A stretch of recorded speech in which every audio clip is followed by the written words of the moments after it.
নাই, লাইফের কোনো মিনিং নাই। আপনার নানাকে আপনি হয়তো বা আপনার দাদাকে হয়তো আপনি বছরে 1-2 বার ভাবেন যদি বেঁচে না থাকে, বাট আপনার ছেলে আপনার দাদাকে একবারও ভাববে না। যতই আমরা চেষ্টা করি লেগাসি বানানোর, দিন শেষে কিছুই থাকবে না। যে পাওয়ারে বসতেছে ও ধর্মটাকে নিয়ে ইউটিলাইজ করতেছে। মানুষ বারবার প্রতারিত হচ্ছে, বুঝছে না যে ধর্মটাকে ব্যবহার করে আপনাদের মধ্যে কোন্দলটা লাগাই দিচ্ছে, উপরে ওরা পাওয়ার প্র্যাকটিস করতেছে, সব কিছু করতেছে। এই ব্যাপারটা আসলে বুঝতে আরও কত সময় লাগবে আমি জানি না। ও হ্যাঁ, না, আমার পার্সোনাল প্ল্যান হলো গিয়ে আমি পুরাপুরি অফশোর লিভিং টাইপ একটা লাইফে চলে যাব, যেখানে আমার বড় ফার্ম থাকবে, যেখানে অনেক অ্যানিমালস থাকবে, সিটি থেকে একটু দূরে থাকবো আমি। সো 5-10 বছর হয়তো লাগবে এই পুরো জিনিস করতে। আপনারও কি স্যার মাসুদুরানা 3 গোয়েন্দা হাতে নিলে এখন একটা বয়সটা একটু কমে আসে ওই টাইমটাতে? হ্যাঁ, আমি এখনও মাসুদানা কিনি, এখন আর আমি সব পড়ার সুযোগ পাই না, কিন্তু আমি এখনও কিনি। আমার কি কি বিজনেস চলেছে, এজেন্সি চলতেছে, প্যাসিভ জার্নাল চলতেছে, ফাড়িঘর ক্যাফে চলতেছে, হাবিজাবি ইউটিউব চ্যানেলস চলতেছে। যে ডেইলি স্টারে কালকে একটা ছবি দেখলাম যে এক ছাত্রলীগের এক আম্মু মারা গেছে। সো ও কাঁধে ওর খাটিয়াটা নিয়ে যাচ্ছে, বাট হাতে ওর হচ্ছে দড়ি লাগানো বা লাগানো। সো ওকে 3 ঘন্টার জন্য বের করছে জেল থেকে। ও জাস্ট মায়ের লাশটা নিয়ে যাচ্ছে কবরে, আবার শেষ হলে ওকে জেলে ঢুকাই দিবে। আপনার কি মনে হয় স্যার ওই ব্যক্তিটা আজীবন যদি কোটি কোটি টাকার মালিক হয়, আজীবন যদি পৃথিবীর সবচেয়ে সেরা বড়লোক হয়, ওর জীবনে কখন ওই রিগ্রেটটা থেকে বের হয়ে আসতে পারবে যে আমি আমার মায়ের মুখটাও ঠিক মতো দেখতে পারিনি, বা আমি কবর পর্যন্ত নিয়ে গেছি আমার হাতে ছিল? স্যার কালকেও আপনি আইমান ভাইয়ের সাথে কথাটা বলতেছিলেন যে আমি জানি এই এডুকেশন দিয়ে কিছু আমার হবে না, বাট আমি বের হতে পারছি না। এটা একটা কঠিন একটা শেকল না?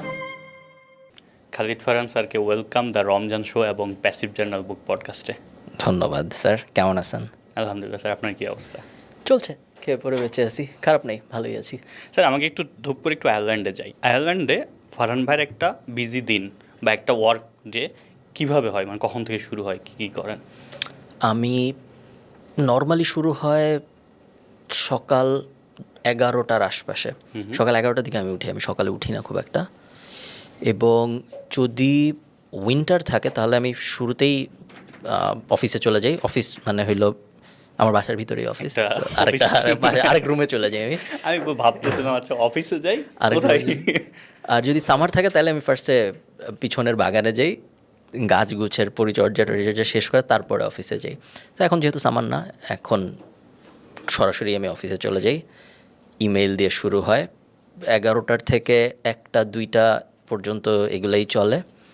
তারপরে আমি নিচে নামি, নিচে নেমে ভাবি যাবি, তেমন কোনো সিরিয়াস কিছু হয় না। বিড়ালের সাথে দৌড়াদৌড়ি হয় এবং র্যান্ডম কাজকর্ম হয়।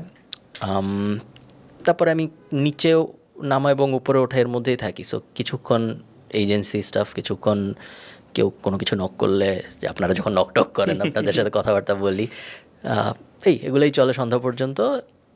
এবং তারপরে আবার নিচে নেমে বাকিটুক মোস্টলি ডুইং নাথিং, তেমন কিছু করা হয় না আসলে। আমার আয়ারল্যান্ডের একটা দিন বাংলাদেশের যারা গ্রামে থাকে তাদের একটা দিনের থেকে খুব বেশি ডিফারেন্ট না, ভেরি সিমিলার। স্যার একটা জিনিস হচ্ছে, লোনলি ফিল হয় কি, এই যে কিছু করার নাই, আবার এই যে ধরেন আজকে রাফায়েত ভাই, নীল, নাফিস সেলিম, আপনি এখানে আসলে মোটামুটি প্রত্যেকটা দিনই আপনার বুক থাকে মানুষজনের সাথে ইন্টারাকশন করো। ওইখানে তো স্যার খুব বেশি মানুষজন নাই, লোনলি ফিল হয় কি মাঝে মধ্যে? খুব একটা হয় না, অভ্যাস হয়ে গেছে। শুরুর দিকে হয়তো 2017-তে আমি মাস্টার্স করতে গেছি, 18তে শেষ হয়েছে।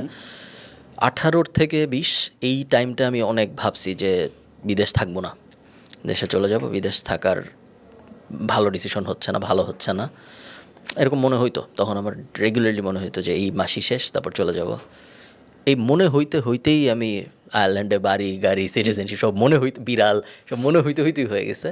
এবং আমি বাংলাদেশে আসা বাড়াইছি অনেক, প্রত্যেক বছরই আমি আগের বছর থেকে বেশি আসার চেষ্টা করি। খুব কম বিদেশি মানুষ আছে যারা দেখবা বছরে 2বার ইউরোপ থেকে বাংলাদেশে আসে, 3বার ইউরোপ থেকে আসতেছে বাংলাদেশে। বাট আমি এখন বছরে 3বার আসি এবং সামনে হয়তো 4বার আসবো বছরে।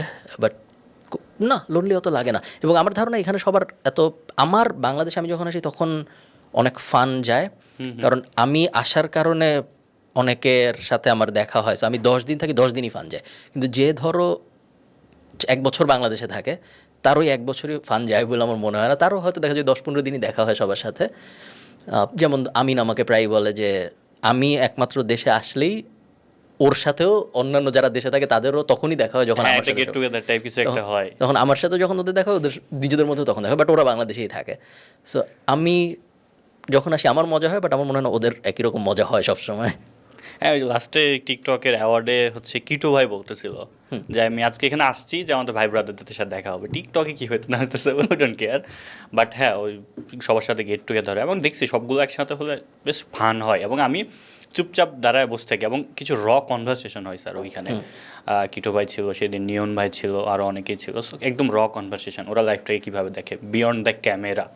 সবারই জীবনে হচ্ছে ওই স্ট্রাগলটা আছে, কিন্তু বিয়ন্ড দ্য ক্যামেরা সবাইকে আমরা স্মাইল দেখি, বাট আমার সুযোগ হয় আপনাদের জন্য যে বিয়ন্ড দ্য ক্যামেরা কিছু মানুষজনকে দেখে, ইটস ফান আমার কাছে মনে হয়।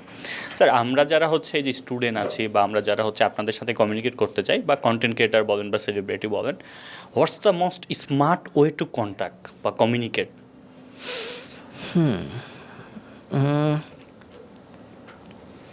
ফার্স্ট স্পেসিফিক একটা অ্যাঙ্গেল থাকা বা একটা কারণ থাকা জরুরি যোগাযোগ করার। হাফ বেকড আইডিয়া নিয়ে বা কোনো কারণ ছাড়া কন্ট্যাক্ট করতে গেলে জাস্ট খামাখা ইমপ্রেশন খারাপ এবং কন্ট্যাক্টের রেসপন্সও খুব একটা আসে বলে আমার মনে হয় না। সো কন্ট্যাক্ট করার কারণ থাকা জরুরি এবং স্ট্রং কারণ থাকা জরুরি। জাস্ট ইচ্ছা হইলো কন্ট্যাক্ট করার চেষ্টা করলো ওরকম হইলে, মানে কন্ট্যাক্ট তো যে কেউ চাইলে চেষ্টা করতেই পারে, বাট রেসপন্স আসে কম। এটা হলো ফার্স্ট।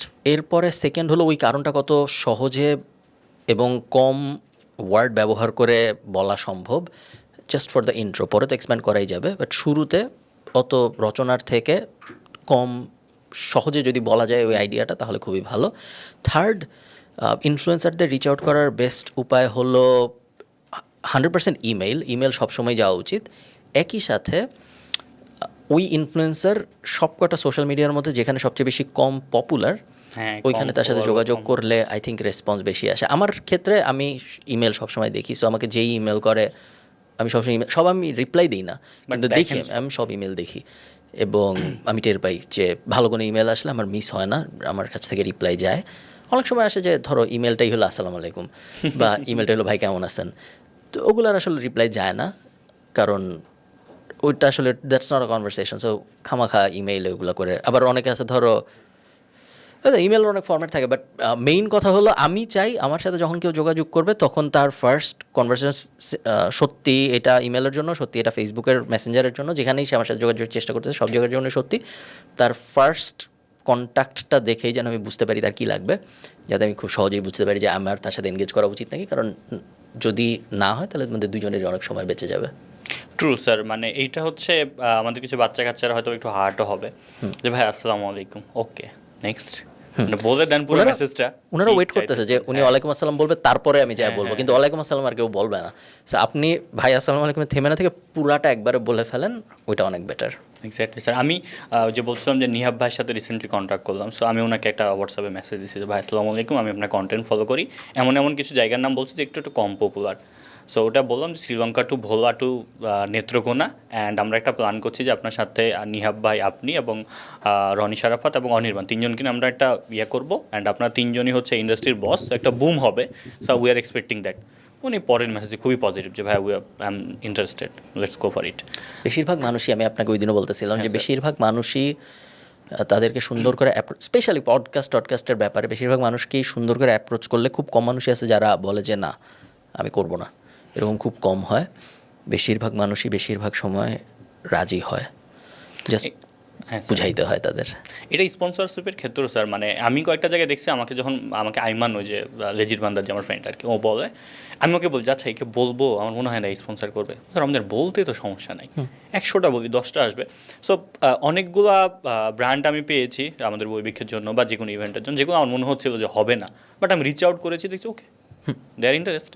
সো আমার মনে হয় এই ব্যাপারগুলো কমিউনিকেশান একটু শেখা উচিত। আমাদের ইউনিভার্সিটির মাস্টার্স করেও আমরা শিখি না, কারণ মাস্টার্সের আমি নিজে কমিউনিকেশানে পড়তেছিলাম, তিনটা কোর্স করেছি, খুব বেসিক কিছু জিনিসপত্র ছাড়া শিখে নাই। সো স্যার এমনি হচ্ছে বই পড়াটা কীভাবে শুরু, এটা তো মনে হয় আমি একটা আগে পডকাস্ট করেছি, বাট ওকে এটা নিউজ তো বলেন স্যার।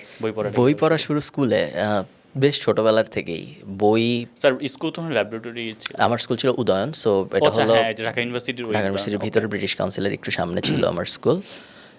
এবং স্কুলে থাকতে থাকতেই বই পড়া শুরু। কিভাবে শুরু আমি ঠিক 100% শিওর না, বাট এই সেবা প্রকাশনী দিয়েই মেইনলি শুরু, এবং সেবার থেকে তারপরে বড় বইয়ের দিকে যাওয়া, হুমায়ুন আহমেদ, জাফর ইকবাল ওই অ্যাঙ্গেলে, বা আনিসুল হক, তখন যারা যারা বই লিখতো, এখন তো তাদের বেশিরভাগই আর ওভাবে লেখেও না বা এখন পড়েও না মানুষ তাদের বই অত, অনেকে তো বেঁচেই নেই, বাট ওই তো তা সেবার থেকে ওই দিকে যাওয়া, তারপর অনেক পরে যায় ইংরেজি বইয়ের দিকে যাওয়া, অনেক পরে বলতে ইউনিভার্সিটির আশপাশে এসে হয়তো ইংরেজি বইয়ের দিকে যাওয়া এবং নন ফিকশনের দিকে যাওয়া।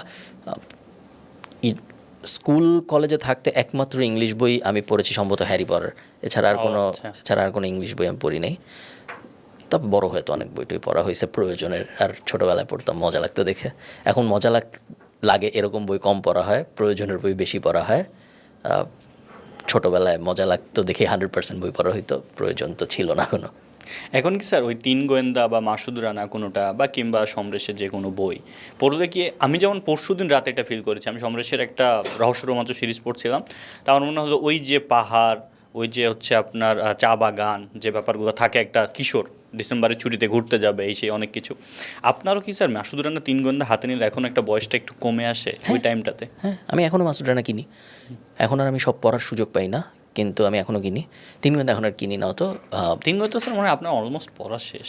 হ্যাঁ, বাট তিন গোয়েন্দা বের হয় এখনও, এবং মাসুদ রানাও বের হয় এখনও। কাজী আনোয়ার হোসেন তো মারা গেলেন, বাট মাসুদ রানা তো বের হয়, এবং আমি সবসময়ই কিনি, প্রত্যেক মাসে বাইর হয়। আমি বছরে যতবার আসি আমি আগের পুরো ব্যাকলগ কিনে নিয়ে যাই। পড়ি না, বাট সাজায় রাখি, মাঝে মধ্যে পড়ি, চান্স পাইলে পড়ি। বাট আমি খুবই লয়াল কাস্টমার ওদের, ওরা যা বাইর করে আমি সব কিনি। নাইস। ট্রাভেলে স্যার অনেক বই পড়েন, ট্রাভেল করেন? হ্যাঁ, বই এখন আমার মেইনলি পড়া হয়ই হলো প্লেনে।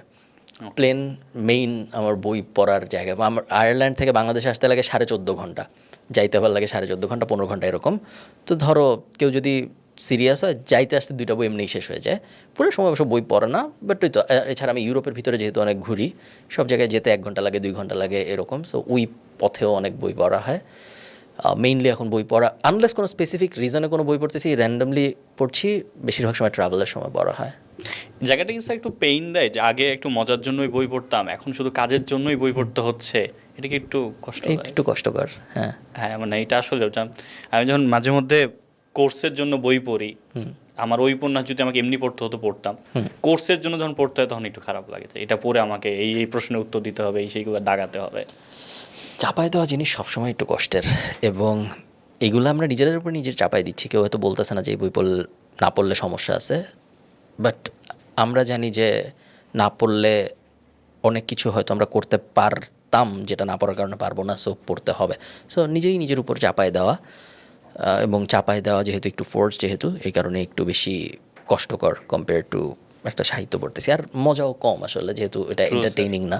ওই বইগুলোতে এন্টারটেইনিং অনেক কিছু ইম্যাজিন করা যায় এখানে। আর নন ফিকশন বই পড়া একটু ঝামেলারও, কারণ নন ফিকশন বইয়ের মাঝখানে থামা লাগে, লেখা লাগে, বোঝা লাগে, অনেক ধরনের জিনিসপত্র আবার বইয়ের অল্প একটু পড়ে আবার করা লাগে। সো এরকম জিনিসপত্র তো আমাদের ফিকশনের দুনিয়ায় করা লাগে না। সো হ্যাঁ, কম ফান, একটু কষ্টের ব্যাপারটা। সবসময় শুধু ফিকশন পড়ে জীবন কাটিয়ে দেওয়া গেলে খুবই ভালো হইতো। ভালো হইতো, কিন্তু খুব ভালো ডিসিশন না এটা। হ্যাঁ, খুব ভালো ডিসিশন না, বাট এরকম যদি করতে পারতাম তাহলে খুবই ভালো হইতো। এটা স্যার আমার হয় যে আমার ফিকশন পড়ার জন্য আমি যেখানে ইচ্ছা বসে পড়ি, লাদ খাই, এই সেই পড়ি, কিন্তু নন ফিকশন পড়ার জন্য একটা ফিক্সড টেবিল আছে, মানে একটা জায়গা আছে ওখানে পড়বে, আমাকে কিছু দাগাইতে হয়, কিছু লিখতে হয়, কিছু করতে হয়, যেগুলো আবার পরে এসে কথাবার্তা বলতে হয়। সো ওই জায়গাতে বসে আমাকে নন ফিকশন পড়তে হয়, কারণ আমি যদি শুয়ে শুয়ে পড়ি, কিছু দাগাইতে হলে আমাকে আবার উঠে টেবিলের কাছে যাইতে হয়। সো এটা একটু প্যারা আর কি। আপনি অপেক্ষা এটা কতটা পছন্দ করেন? আমরা এটা বলবো যে পছন্দ করি, বাট আই থিঙ্ক এটা একটু ওভারসোল্ড। আমি বেশিরভাগ জায়গায় একটু বলে ফেলছি বেশি, যে মানে পছন্দ করি, বাট মানে জীবন দিয়ে দেওয়ার মতো পছন্দ করি। বইটা ভালো। অনেক সময় হয় কি যে বইয়ের বা গানের সাথে এটা অনেক হয় যে বইটা বা গানটা নিজে অত স্পেশাল না হয়তো, কিন্তু আপনি জীবনের কোন সময় ওই বই পড়ছেন বা কোন সময় ওই গান শুনছেন, ওই কারণে খুব নর্মাল একটা গান বা নর্মাল একটা বই বা নর্মাল একটা কিছু অনেক স্পেশাল হয়ে যায়। সো অপেক্ষা সম্ভবত ওইরকম একটা জিনিস, যে আমি হয়তো এমন একটা সময় পড়েছি যেই সময়ে ওটার সাথে আমি অনেক রিলেট করতে পারছি, যেই কারণে আমার অনেক স্পেশাল। আমি শিওর আরও অনেক ভালো বই আমি পড়ছি আমার জীবনে, এবং যেগুলো হয়তো অপেক্ষাতে আরও অনেক ভালো, এবং অনেক ভাবা শুরু করলে হয়তো আমার মাথায় আসবেও। বাট হ্যাঁ, ওই কারণে। এবং সবাই যেহেতু জিজ্ঞেস করে যে একটা বই, তো তখন বেশিরভাগ জায়গায় দেখা যায় অপেক্ষার কথাই বলা হয়, এবং আমার বাসায় এখন 15-20টা অপেক্ষা আছে, বিভিন্ন মানুষ আমাকে অপেক্ষা গিফট দেয়। So, ভালোই লাগে। স্যার একটা ব্যাপার কি, আমাদের মনে হয় আমরা একটু অনধিকার চর্চা করি সব সময়। আমার ব্যক্তিগত কোন বইটা আমার পছন্দ হবে, আমার কোন সিনেমা ভালো লাগবে, আমার কোন গান ভালো লাগবে, এটা আমার নিজের চয়েস। আমার নিজের বেড়ে ওঠার সাথে কোন জিনিসটা যাচ্ছে, কোন জিনিসটা আমাকে অ্যাটাক করতেছে বা আমি অ্যাটাচ হইতেছি, ইটস আ মাই চয়েস। আমার পছন্দের কি বই হবে, আমার বইয়ের পছন্দটা একটু গুরুগম্ভীর হইতে হবে, একটু মার্কেজ হইতে হবে, কার্ল মার্কস হইতে হবে, কেন? মানে এটা আমি বুঝি না স্যার। এটা মানুষজন যখন কমেন্ট করে, আচ্ছা আমার যখন খুব পছন্দের একটা মুভি হচ্ছে স্যার পারফেক্ট ডেস। পারফেক্ট ডেস হচ্ছে জাপানিজ একটা মুভি, একটা টয়লেট ক্লিনার, ওর জীবনটাকে কীভাবে দেখে, খুব সুখে, কোনো মিউজিক নাই, খুব কথা কম। এখন এটা হতে পারে আমার চয়েস, আমি তো বলি না যেটা আপনার চয়েস। আমার মনে হয় একটু অনধিকার চর্চা করি আমরা। মানুষজনের পছন্দ কী হবে, মানুষজনের পার্সোনাল চয়েস। সত্যি কথা। হ্যাঁ, আমরা একটু অনধিকার চর্চা বেশি করি।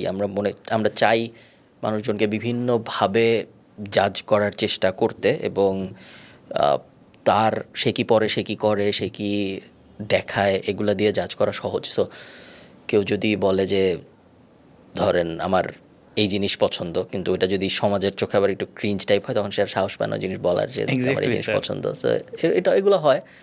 অ্যাট দ্য সেম টাইম এটাও সত্যি যে এগুলা অন্য কি বলতেছে, ভাবতেছে আপনাকে নিয়ে, ওটা নিয়ে আপনারও তো চিন্তা করার দরকার নেই। ইভেনচুয়ালি এনাফ পিপল উইল, আপনার মতো আরও মানুষ আছে, অন্যরা হয়তো বলতেছে না, বাট আপনার মতো আরও মানুষ আছে যাদের ওই একই জিনিস পছন্দ। ট্রু। স্যার আমাকে একটু বলেন যে বই পড়া ব্যাপারটা আপনার ক্যারিয়ারে বা আপনার পার্সোনাল গ্রোথের ক্ষেত্রে কতটুকু ইম্প্যাক্ট বা কত ভালো ইম্প্যাক্ট ফেলেছে আসলে? হ্যাঁ, ডিরেক্টলি মেজার করা খুবই কঠিন, বাট আই থিঙ্ক যদি বই না থাকতো তাহলে কোনো কিছুই হইতো না। আমি যা যা করেছি সব কিছুই হয়েছে আই থিঙ্ক বই পড়ার কারণে। খুব ডিরেক্টলি আমি অ্যাট্রিবিউট দিতে পারবো না যে এই এক্স বইটা পড়ার কারণে এই ওয়াই জিনিসটা আমি করেছি, বাট চিন্তা করতে পারা, থট প্রসেস সাজাতে পারা, কোন সময় কি বলবো, একটা গল্প স্ট্রাকচার করে কিভাবে, একটা কথা বলে কিভাবে, লেখে কিভাবে, একটা ভিডিও কিভাবে বানাইলে কোন সময় কি কথা বললে ভালো হয়, এই সব কিছু যে একটু ন্যাচারালি আসে আমার কাছে অন্যান্য অনেকের কাছ থেকে, আই থিঙ্ক এটার একটা বড় ক্রেডিট যাবে বইয়ের। বই না পড়লে হয়তো আমার চিন্তাভাবনা গোছানোর স্কিল অত ভালো হতো না যেটা এখন হয়েছে। এটা হলো গিয়া প্যাসিভ একটা passive benefit, but active benefit বললে অনেক বই আছে যেগুলো পড়ে ওই বইয়ের টেক অ্যাওয়ে ডিরেক্টলি ইউজ করে বিভিন্ন বিজনেসে হেল্প হয়েছে। যেমন ধরেন আমি যখন স্টোরি ব্র্যান্ড পড়লাম, তখন আমি বুঝলাম যে না, একটা ক্যাম্পেইনের আপনি হিরো না, আপনি হলেন একজন গাইড যে হিরোকে হেল্প করতেছেন কোনো একটা জার্নি অ্যাচিভ করতে, এবং আপনি তাকে দেখাচ্ছেন কীভাবে অ্যাচিভ করা যায়, আপনি একটা প্ল্যান দিচ্ছেন। So there is this thing called story brand formula. ওটার ভিতরে বিস্তারিত বলা আছে, যাদের আগ্রহ তারা দেখে নিতে পারবে। ওটা পড়ার আগে আমি ওইভাবে কখনোই ব্যাপারটা ভাবি নাই যে একটা স্টোরি, ভাইয়ার চ্যানেলে স্টোরি ব্র্যান্ড একটা ভিডিও পুরোপুরি আছে। এবং এরপরে আমি ডোনাল্ড মিলারের সব বই পড়ছি। ডোনাল্ড মিলারের অনেকগুলো সুন্দর সুন্দর বই আছে, এবং প্রত্যেকটাই খুব ইন্টারেস্টিং অ্যাঙ্গেলের in the realm of marketing business এই দুনিয়ার। যেমন ধরেন ওর কিছু ওই যে 101 টাইপ বই আছে, business made simple, marketing made simple, এরকম কিছু বই আছে ওর, যেগুলো বেশ বেসিক, বাট স্টিল আমার পড়তে বেশ ভালো লাগছে। কারণ ওই বইগুলা বা ওই স্টোরি ব্র্যান্ড বলেন বা এই বেসিক বইগুলো বলেন, এগুলোর মধ্যে থেকে আমি এমন অনেক কিছু পেয়েছি যে আমি ডিরেক্টলি পরে ইমপ্লিমেন্ট করতে পারছি আমার বিভিন্ন কাজকর্মে। Nice sir. আমাকে যদি এখন কেউ জিজ্ঞেস করে আসলে যে বই পড়া কেন জরুরি বা বই পড়বো কেন, আমি একটা খুব কাঠখোট্টা বলবো না, আমি খুব একটা ইন্টারেস্টিং জিনিস ইউজ করি যে তুমি যে সেক্টরে আছো, তুমি যদি বই পড়ো, তুমি সাচাস তুমি মাসে এখন 20,000 টাকা ইনকাম করো, তুমি যদি বই পড়ো, রেগুলার বই নিয়ে করো, আমি মনে হয় তুমি 20,000 টাকায় 50,000 করতে পারবা। কীভাবে? স্যার আমার মনে হয়েছে আমি যা কিছু করি এখন, আমার মার্কেটিং বা আমার ব্র্যান্ডিং এই সব কিছু, বা আমি যে আমার স্যার এখন 3.5ও মেনটেন করতে হয় ফর স্কলারশিপ, আমার মনে হয় আমি অনেক কিছু না পড়ে লিখতে পারি যে আমি বই পড়ছি ওই জন্য। ইভেন টিচাররা যখন কথা বলে আমি অনেক রিলেট করতে পারি যে আচ্ছা এটা ওই বই আছে, আছে, তখন একটা গুড ইমপ্রেশন ক্রিয়েট হয়।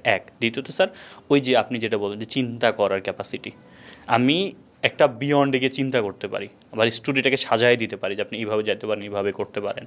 আমাদের যখন কন্টেন্ট ক্রিয়েশনও আমার হচ্ছে স্টোরি সাজাইতে হয়, কিভাবে কি করব, একটা ক্যাম্পেইন কোন কোন ওয়ার্ডগুলো আমি পিক করব তাহলে ক্যাম্পেইনটা ভালো মতো যাবে, এটাও কিন্তু স্যার বই থেকেই নেওয়া। মানে হ্যাঁ প্যাসিভলি আসে বাট বই থেকেই আসে। স্যার মনে হয় যে আমি যদি বই না পড়তাম এত কিছু চিন্তাও করতে পারতাম না, প্লাস হচ্ছে আমার আর্নিংটাও বাড়তো না। ওই একটা আমাকে নিয়ম দিত, ওই গদবাধা নিয়ম আমি করতাম, নতুন কিছু ইমপ্লিমেন্ট করতাম না, একটা সার্টেন অ্যামাউন্টে আমার চলতো আর কি, যেটা আমার মনে হয় স্যার। হতে পারে, হয়তো হয়তো সত্যি আসলেই হয়তো তাই হতো। এবং তাই হয় অনেক মানুষের সাথে। বই পড়া is a dying culture in Bangladesh, এবং খুব সহসাই অনেক মানুষ হঠাৎ করে ঠিক করবে আমরা এখন অনেক বই পড়বো, এরকম তো হওয়ার কথা না। একটা এরকম হয়তো হবে না। এবং দুনিয়া যেরকম ট্রানজ্যাকশনাল হয়ে যাচ্ছে, বই পড়ায় মানুষের আগ্রহ যত কমতেছে, আমি এরকম ভবিষ্যৎ দেখি যেখানে কেউই বইটই পড়বে না, আস্তে আস্তে সব প্রকাশনী বন্ধ হয়ে যাবে। কিছু সেলিব্রিটি লেখক যদি তাদের সেলিব্রিটি বানাইতে পারে তাহলে তাদের বই কিছু চলবে। নট লাইক সেলিব্রিটিরাই বই লিখবে এরকম না, লেখকরাও সেলিব্রিটি হবে হয়তো, এবং তারপরে এই কারণে যেহেতু তারা সেলিব্রিটি এই কারণে তাদের বই বিক্রি হবে বা তারা তাদের মার্কেটিং ওইভাবে পোর্ট্রে করবে। এবং আই থিঙ্ক 10-20-30 বছর পরে বাংলাদেশের মার্কেটে সাহিত্য হয়ে যাবে খুবই একটা রেডিও। হ্যাঁ, বাট আমরা আশা করি এটা না হোক। হ্যাঁ, হ্যাঁ, বাট দেখা যাক আসলে। স্যার একটা সরাসরি ইয়েতে যাই যে আমি ধূপধাপ টপিক চেঞ্জ করে ফেললাম।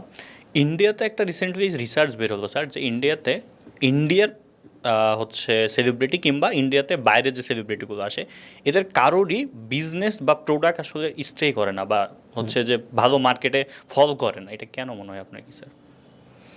মানে ওদের ব্র্যান্ড খুব ভালো ওয়ার্ক করে না, খুব বেশি দিন টিকেও না আসলে। যেরকম কোনো উদাহরণ আছে এরকম?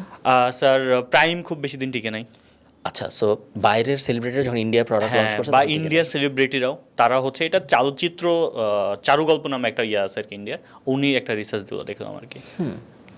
সেলিব্রিটিদের প্রোডাক্ট বা সেলিব্রিটিদের ব্র্যান্ড কেন টিকে না খুব বেশি দিন? বেশিরভাগ সেলিব্রিটি ভালো বিজনেসম্যান হয় না। সো অনেকে যেটা করে তারা ভালো ব্র্যান্ড, তারা ভালো কোলাবোরেশন করতে পারে। সো তারা হয় ভালো কো ফাউন্ডার নেয়। ইন্টারন্যাশনাল সেলিব্রিটি বিলিয়নিয়ার হয়েছে, ইন্টারন্যাশনাল সেলিব্রিটি হাজারে মিলিয়নিয়ার হয়েছে, সবাই সেম ফর্মুলায় গিয়েছে। ফার্স্টে সেলিব্রিটি হয়েছে, ইদার ট্র্যাডিশনাল মিডিয়া বা ডিজিটাল মিডিয়া যেভাবেই হোক। সিনেমার অ্যাক্টরের ক্ষেত্রেও কথা সত্য, আবার ইনফ্লুয়েন্সারের ক্ষেত্রেও কথা সত্য। সো ফার্স্টে সে পপুলার হয়েছে, এরপরে সে অ্যাটেনশন পাইছে অনেক। সে যখন অনেক অ্যাটেনশন পাইছে তখন সে ভাবছে আমাকে যারা অ্যাটেনশন দিচ্ছে তাদের কাছে কি বেচা সম্ভব। এবং দুই ধরনের মেনলি প্রোডাক্ট হয় ইনফ্লুয়েন্সার স্পেসে। একটা হলো যেটা আমি সবাইকে বেচতে পারবো, লো কাস্টমাইজেশন, আর আরেকটা হইলো যেটা আমি খুব কম মানুষকে বেচতে পারবো, হাই কাস্টমাইজেশন। ধরেন মিস্টার বিস্ট চকলেট বেচতেছে, সবাইকে বেচতেছে এবং খুবই লো কাস্টমাইজেশন, সবার জন্য আমার এই একটাই প্রোডাক্ট, এটা আপনি কিনেন এবং আমি পুরো ম্যাস মার্কেট টার্গেট করে বড় লোক হওয়ার চেষ্টা করবো। অনেক ছোটো কন্টেন্ট ক্রিয়েটার প্রাইমও will be in the similar bracket.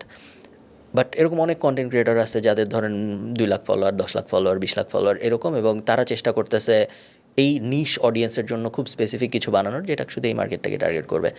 সব ক্ষেত্রে একই কথা সত্য যে ভালো ইনফ্লুয়েন্সার বা ভালো সেলিব্রিটি সবসময় ভালো বিজনেসম্যান হবে কথা তো সত্য না, দুটো তো পুরোপুরি আলাদা জিনিস। তো যারা ভালো কোফাউন্ডার পাচ্ছে বা যারা ভালো অপারেশনস, অনেক সময় হয় কি একটা জিনিস যখন কেউ খুব ভালো মতো করে ফেলে তখন সে তার নিজের পাওয়ার ওভার এস্টিমেট করে অনেক। যখন আমার মনে হয় যে আমার তো 10 লাখ সাবস্ক্রাইবার আছে, তখন মনে হয় যে 10 লাখ সাবস্ক্রাইবারই বানাইছি আমি, একটা বিল্ডিং দাঁড় করা, এখানে একটা ভাড়া দিই, এটার এমন কি।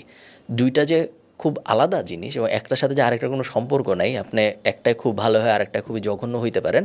ওভার কনফিডেন্সের কারণে ওটা বোঝা যায় না, কারণ এক জায়গায় আমি এত সফলতা দেখছি, মনে হয় যে সবই সহজ।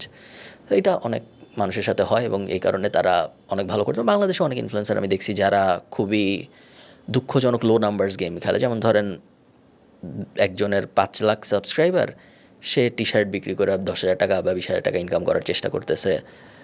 জিনিসটা আমার কাছে বেশ কষ্টদায়ক মনে হয় এবং কোনো মানে দেখি না আমি। স্যার এটা আরেকটা কারণ যেটা আপনি বললেন, যে আমার মনে হয় আই মাইট বি রং, যে একজন ইনফ্লুয়েন্সার ও একটা জায়গায় সবচেয়ে বেশি আগায় থাকে রাদার দ্যান অন্য কোম্পানি, সেটা হচ্ছে মার্কেটিং বা ফেস ভ্যালুতে। বাদ বাকি প্রত্যেকটা জায়গায় সাচেস একটা কোম্পানি এক্স যে 20 বছর ধরে মার্কেটে আছে, ও জানে প্রোডাক্ট কেমনে কম কস্টে রেডি করতে হয়, কেমনে হচ্ছে আপনার ওই যে চেইন মেনটেন করতে হয়, সব কিছু জানে। ওই একটা এক্স কোম্পানির চেয়ে একটা ইনফ্লুয়েন্সার শুধু এই জায়গাটাই বড় যে তার একটা ফেস ভ্যালু আছে, বাট ওই যে প্রোডাক্ট বিল্ডিং থেকে সব কিছুতে কিন্তু ও অনেক এক্সপিরিয়েন্স। সো আমার মনে হয় ওই জন্যই প্রোডাক্টটা টিকে থাকে মার্কেটে এবং লম্বা সময় থাকে। আর একটা টাইম পর যেমন স্যার একটা দেখবেন সেলিব্রিটিদের বইমেলা ছাড়া কিন্তু বিক্রি হয় না, এই সেম কারণে। কারণ ওই টাইমে আপনি আপনার ফেস দেখান, অনেক কিছু দেখান, মানুষজন কিনে।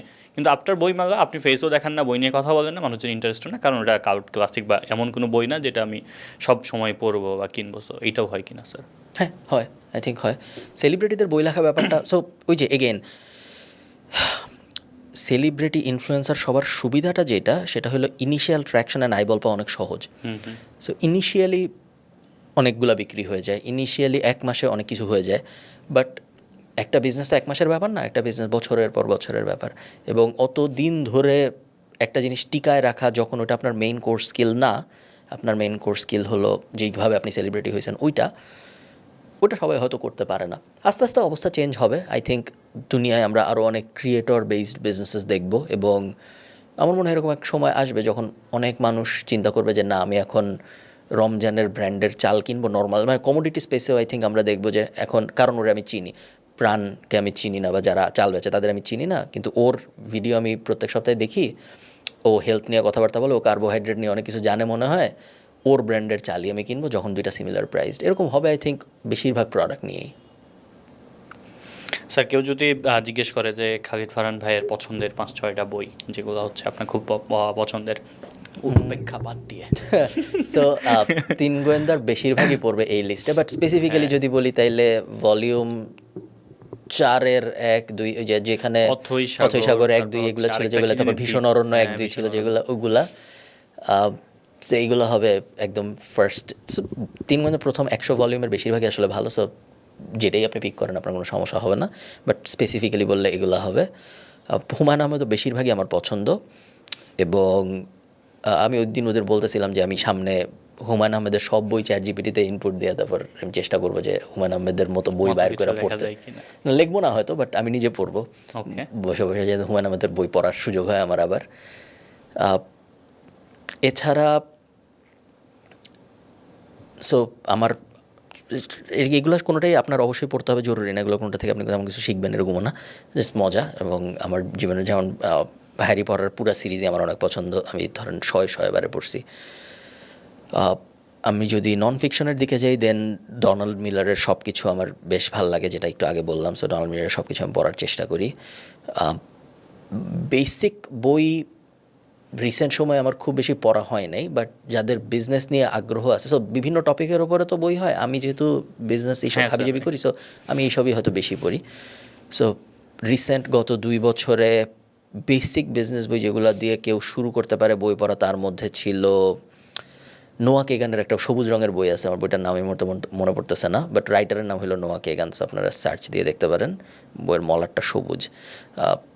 প্রায় সব বায়োগ্রাফি ভালো, বাট যদি ওয়াল্টার আইজাকসন লেখে তাহলে বেশি ভালো। সো যে কোনো বায়োগ্রাফি আপনি পড়তে পারেন, বাট ওয়াল্টার আইজাকসনের মাস্কেরটা আছে, তারপরে স্টিভ জবসেরটা আছে, তারপরে বেঞ্জামিন ফ্র্যাঙ্কলিনেরও আছে সম্ভবত, বেঞ্জামিন ফ্র্যাঙ্কলিনটা পড়ি নেই। সো যে কোনো biography I think will be good. এই তো ঘুরায় ফিরায় এগুলোই আসবে। এছাড়া আমি বিভিন্ন সময় বিভিন্ন র্যান্ডম বই, যেমন আমি এবার আসার সময় অরিজিনালস পড়তেছিলাম অ্যাডাম গ্র্যান্টের, ভালোই লাগতেছিল পড়তে, বাট দেখি ফেরত যাওয়ার সময় পুরোটা শেষ করে তারপর চিন্তা করবো। তারপরে অনেক দিন পরে জর্জ অরওয়েলের বইগুলো আবার পড়লাম আমি, অ্যানিমেল ফার্ম আবার পড়লাম ভিডিও বানানোর জন্য, আবার পড়তে বেশ ভালো, সেই ছোটোবেলায় পড়ছিলাম। বেশিরভাগ বই আমি দেখছি ভালো। অ্যানিমেল ফার্ম বইটাকে আপনি যত হেলদিভাবে রিপ্রেজেন্ট করছেন, এটা কিন্তু অনেক ভালো ইম্প্যাক্ট ফেলছে, এবং অনেক বাচ্চা কাচ্চা আমি দেখেছি আমাদের এখানেও আপনারটা নিয়ে যখন আমরা দিলাম 120K মতো ভিউ গেছে, এমন অনেক বাচ্চা কাচ্চা এই বইটা নিয়ে পড়েছে। সো আমার মনে হয় আমাদের বইয়ের জগতে ওরকম কোনো মানুষ খুব কম আছে যে আপনাকে হেলদি কিছু লাইফস্টাইল, হেলদি কিছু বই বলবে, খুব সুন্দর করে বলবে, যেটা নিয়ে মানুষের আগ্রহ তৈরি হবে।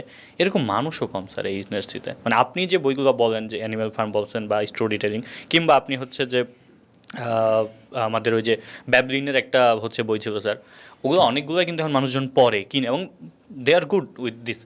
বাট ওই মানুষগুলোই কম স্যার আমাদের ইন্ডাস্ট্রিতে, যে আপনাকে কিছু বই সাজেস্ট করবে, খুব সুন্দর করে আপনাকে স্টোরি বুঝাবে, যাতে আপনি আগ্রহ পান, যেটা আপনি অ্যানিমেল ফার্মের আমি দেখেছি অনেক মানুষ কিন্তু এটা পড়েছেও।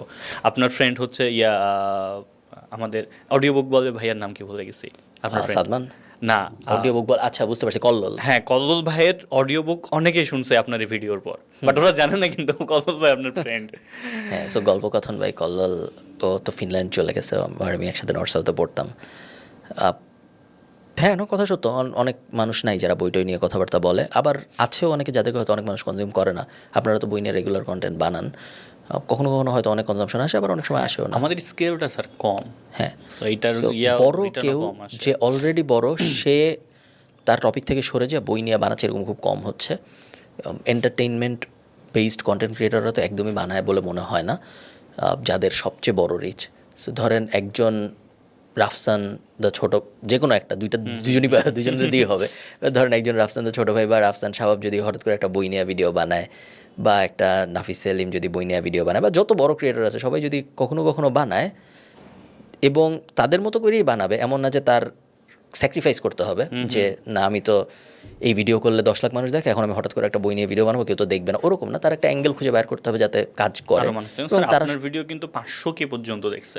হ্যাঁ, সো আমার ভিডিও বেশ মানুষজন দেখেছে, কোনো স্যাক্রিফাইস করতে হয় না বই নিয়ে ভিডিও বানানোর কারণে।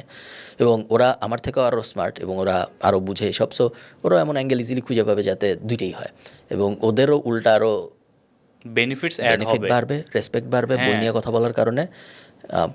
সো হ্যাঁ, আই থিঙ্ক সব আরও বেশি মানুষের করা উচিত। কেন করে না আমি ঠিক জানি না। স্যার, ওই যে আপনি নিজের পডকাস্টে যেটা আলোচনা করতেছিল আর কি, যে আপনি বই নিয়ে কথা বলার জন্য, বা আপনি হচ্ছে ওয়ার্ল্ড ওয়ার নিয়ে কথা বলার জন্য, বা কিংবা পুতিন বিভিন্ন কিছু কথা বলার জন্য আপনার কিন্তু পার্সোনালিটির উপর একটা আলাদা প্যাসিভ হচ্ছে একটা রেসপেক্ট চলে আসছে, এবং মানুষজন এটা খুব ভালো মতো অ্যাচিভ করে এবং করে যে ওকে ভাই তো শুধু টাকা পয়সা সেই না, উনি বইও পড়ে, বই নিয়ে কথাবার্তা বলে, আবার পলিটিক্স নিয়েও কথাবার্তা বলে, আবার বাংলাদেশের এই আন্দোলনের পর কি পিলার হওয়া উচিত আমেরিকাতে, কি যে 7টা ওটা নিয়েও বলছেন। সো এই ব্যাপারগুলো একটা ক্রিয়েটরকে ওর বেস থেকে বাইরে করে এবং রেসপেক্ট অ্যাড করে প্যাসিভলি, যাতে আপনার অ্যাকসেপ্টেন্স আরও বেশি বেড়ে যায় বিভিন্ন জায়গাতে আর কি।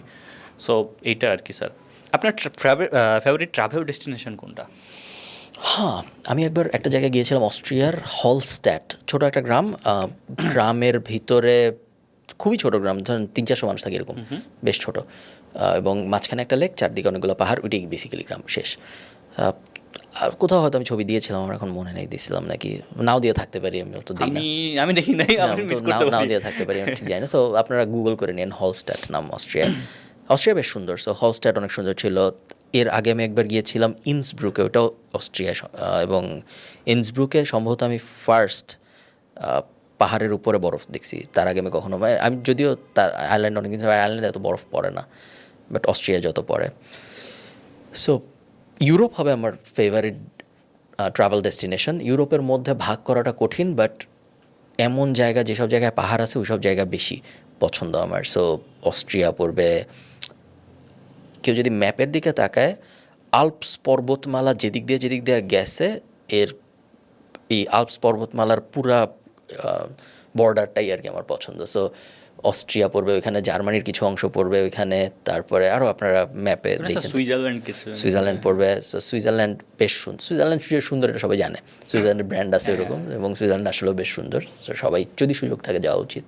আপনার ব্লগটা অনেক সুন্দর ছিল, 360 ডিগ্রি সুইজারল্যান্ড একমাত্র জায়গা, এবং হয়তো আমি এটা আয়ারল্যান্ডেও করতে পারবো, যেখানে আমি কোনো মাইক টাইক ছাড়া ভিডিও রেকর্ড করি, এবং সাউন্ড ঠিকঠাক, এবং সাউন্ডে কোনো সমস্যা নাই, কোনো কিছু আসতেছে না, কোনো এডিট ছাড়া, তারপর আমি পাবলিশ করতে পারছি, যে কিছুই মনে, কারণ কেউ নাই, কিছু নাই, কোনো শব্দ নাই, কিছু নাই, কোনো মাইক লাগে না, জাস্ট নর্মাল।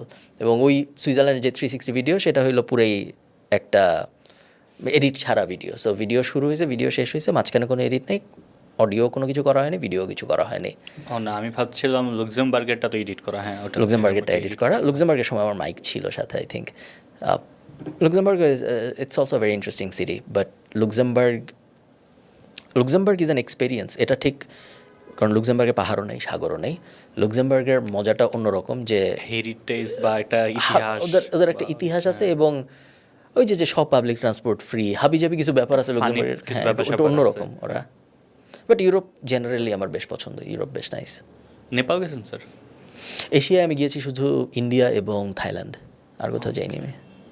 আমার ফেভারিট ডেস্টিনেশন হচ্ছে নেপাল, আমি জানি না কেন, বাট আমার হচ্ছে পাহাড়, স্পিরিচুয়ালিটি, ব্যাপার স্যাপার, বুদ্ধিজম, এই ব্যাপারগুলো অনেক ফ্যাসিনেশন কাজ করে। সো একটা টাইমে আমি ভাবছিলাম যে অন্নপূর্ণা ট্র্যাকিংয়ে যাবো, ট্র্যাকিং না মানে বেস ক্যাম্প ট্র্যাকিং তো উপরে ওটা পারবো না, এটা বাবর ভাই যাবে, রিসেন্টলি আমি শুনছি উনি নেক্সট ইয়ারতে যাবে।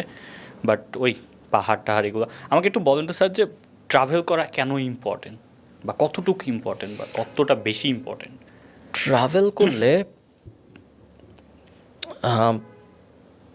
হরাইজন বড় হয় একটা মানুষের। ধরেন একজন যে কিছু কিছু ব্যাপার আছে যেগুলো ভালো নাকি খারাপ আপনি কখনো জানেনই না, তার কারণ ওই ব্যাপারগুলো যে আছে এটাই আপনি জানেন না। এক্স্যাক্টলি স্যার, আমার এর মধ্যেই নাই। হ্যাঁ, সো ভালো খারাপ তখনই আপনি জাজ করতে পারেন যখন ব্যাপারটা আছে এটা ফার্স্ট। ধরেন আপনি বার্গার বলে যে একটা বস্তু আছে এটা জানেনই না, সো তখন তো বার্গার ভালো নাকি খারাপ এটার প্রশ্নই আসে না আপনার জীবনে, কারণ বার্গার বলে যে একটা জিনিস আছে এটা আপনি জানেনই না।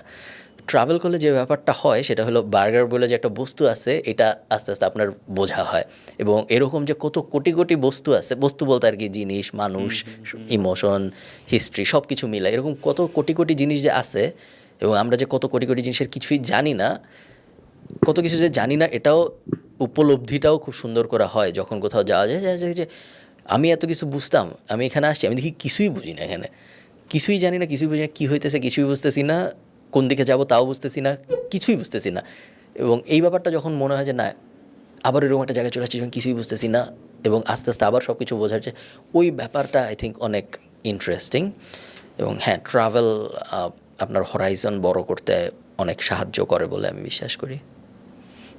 But travel is a privilege, so সবাই চাইলে অনেক বেশি ট্রাভেল করতে পারবে এরকমও না, আবার না করলে সবার জীবন ধ্বংস হয়ে যাবে এরকমও না।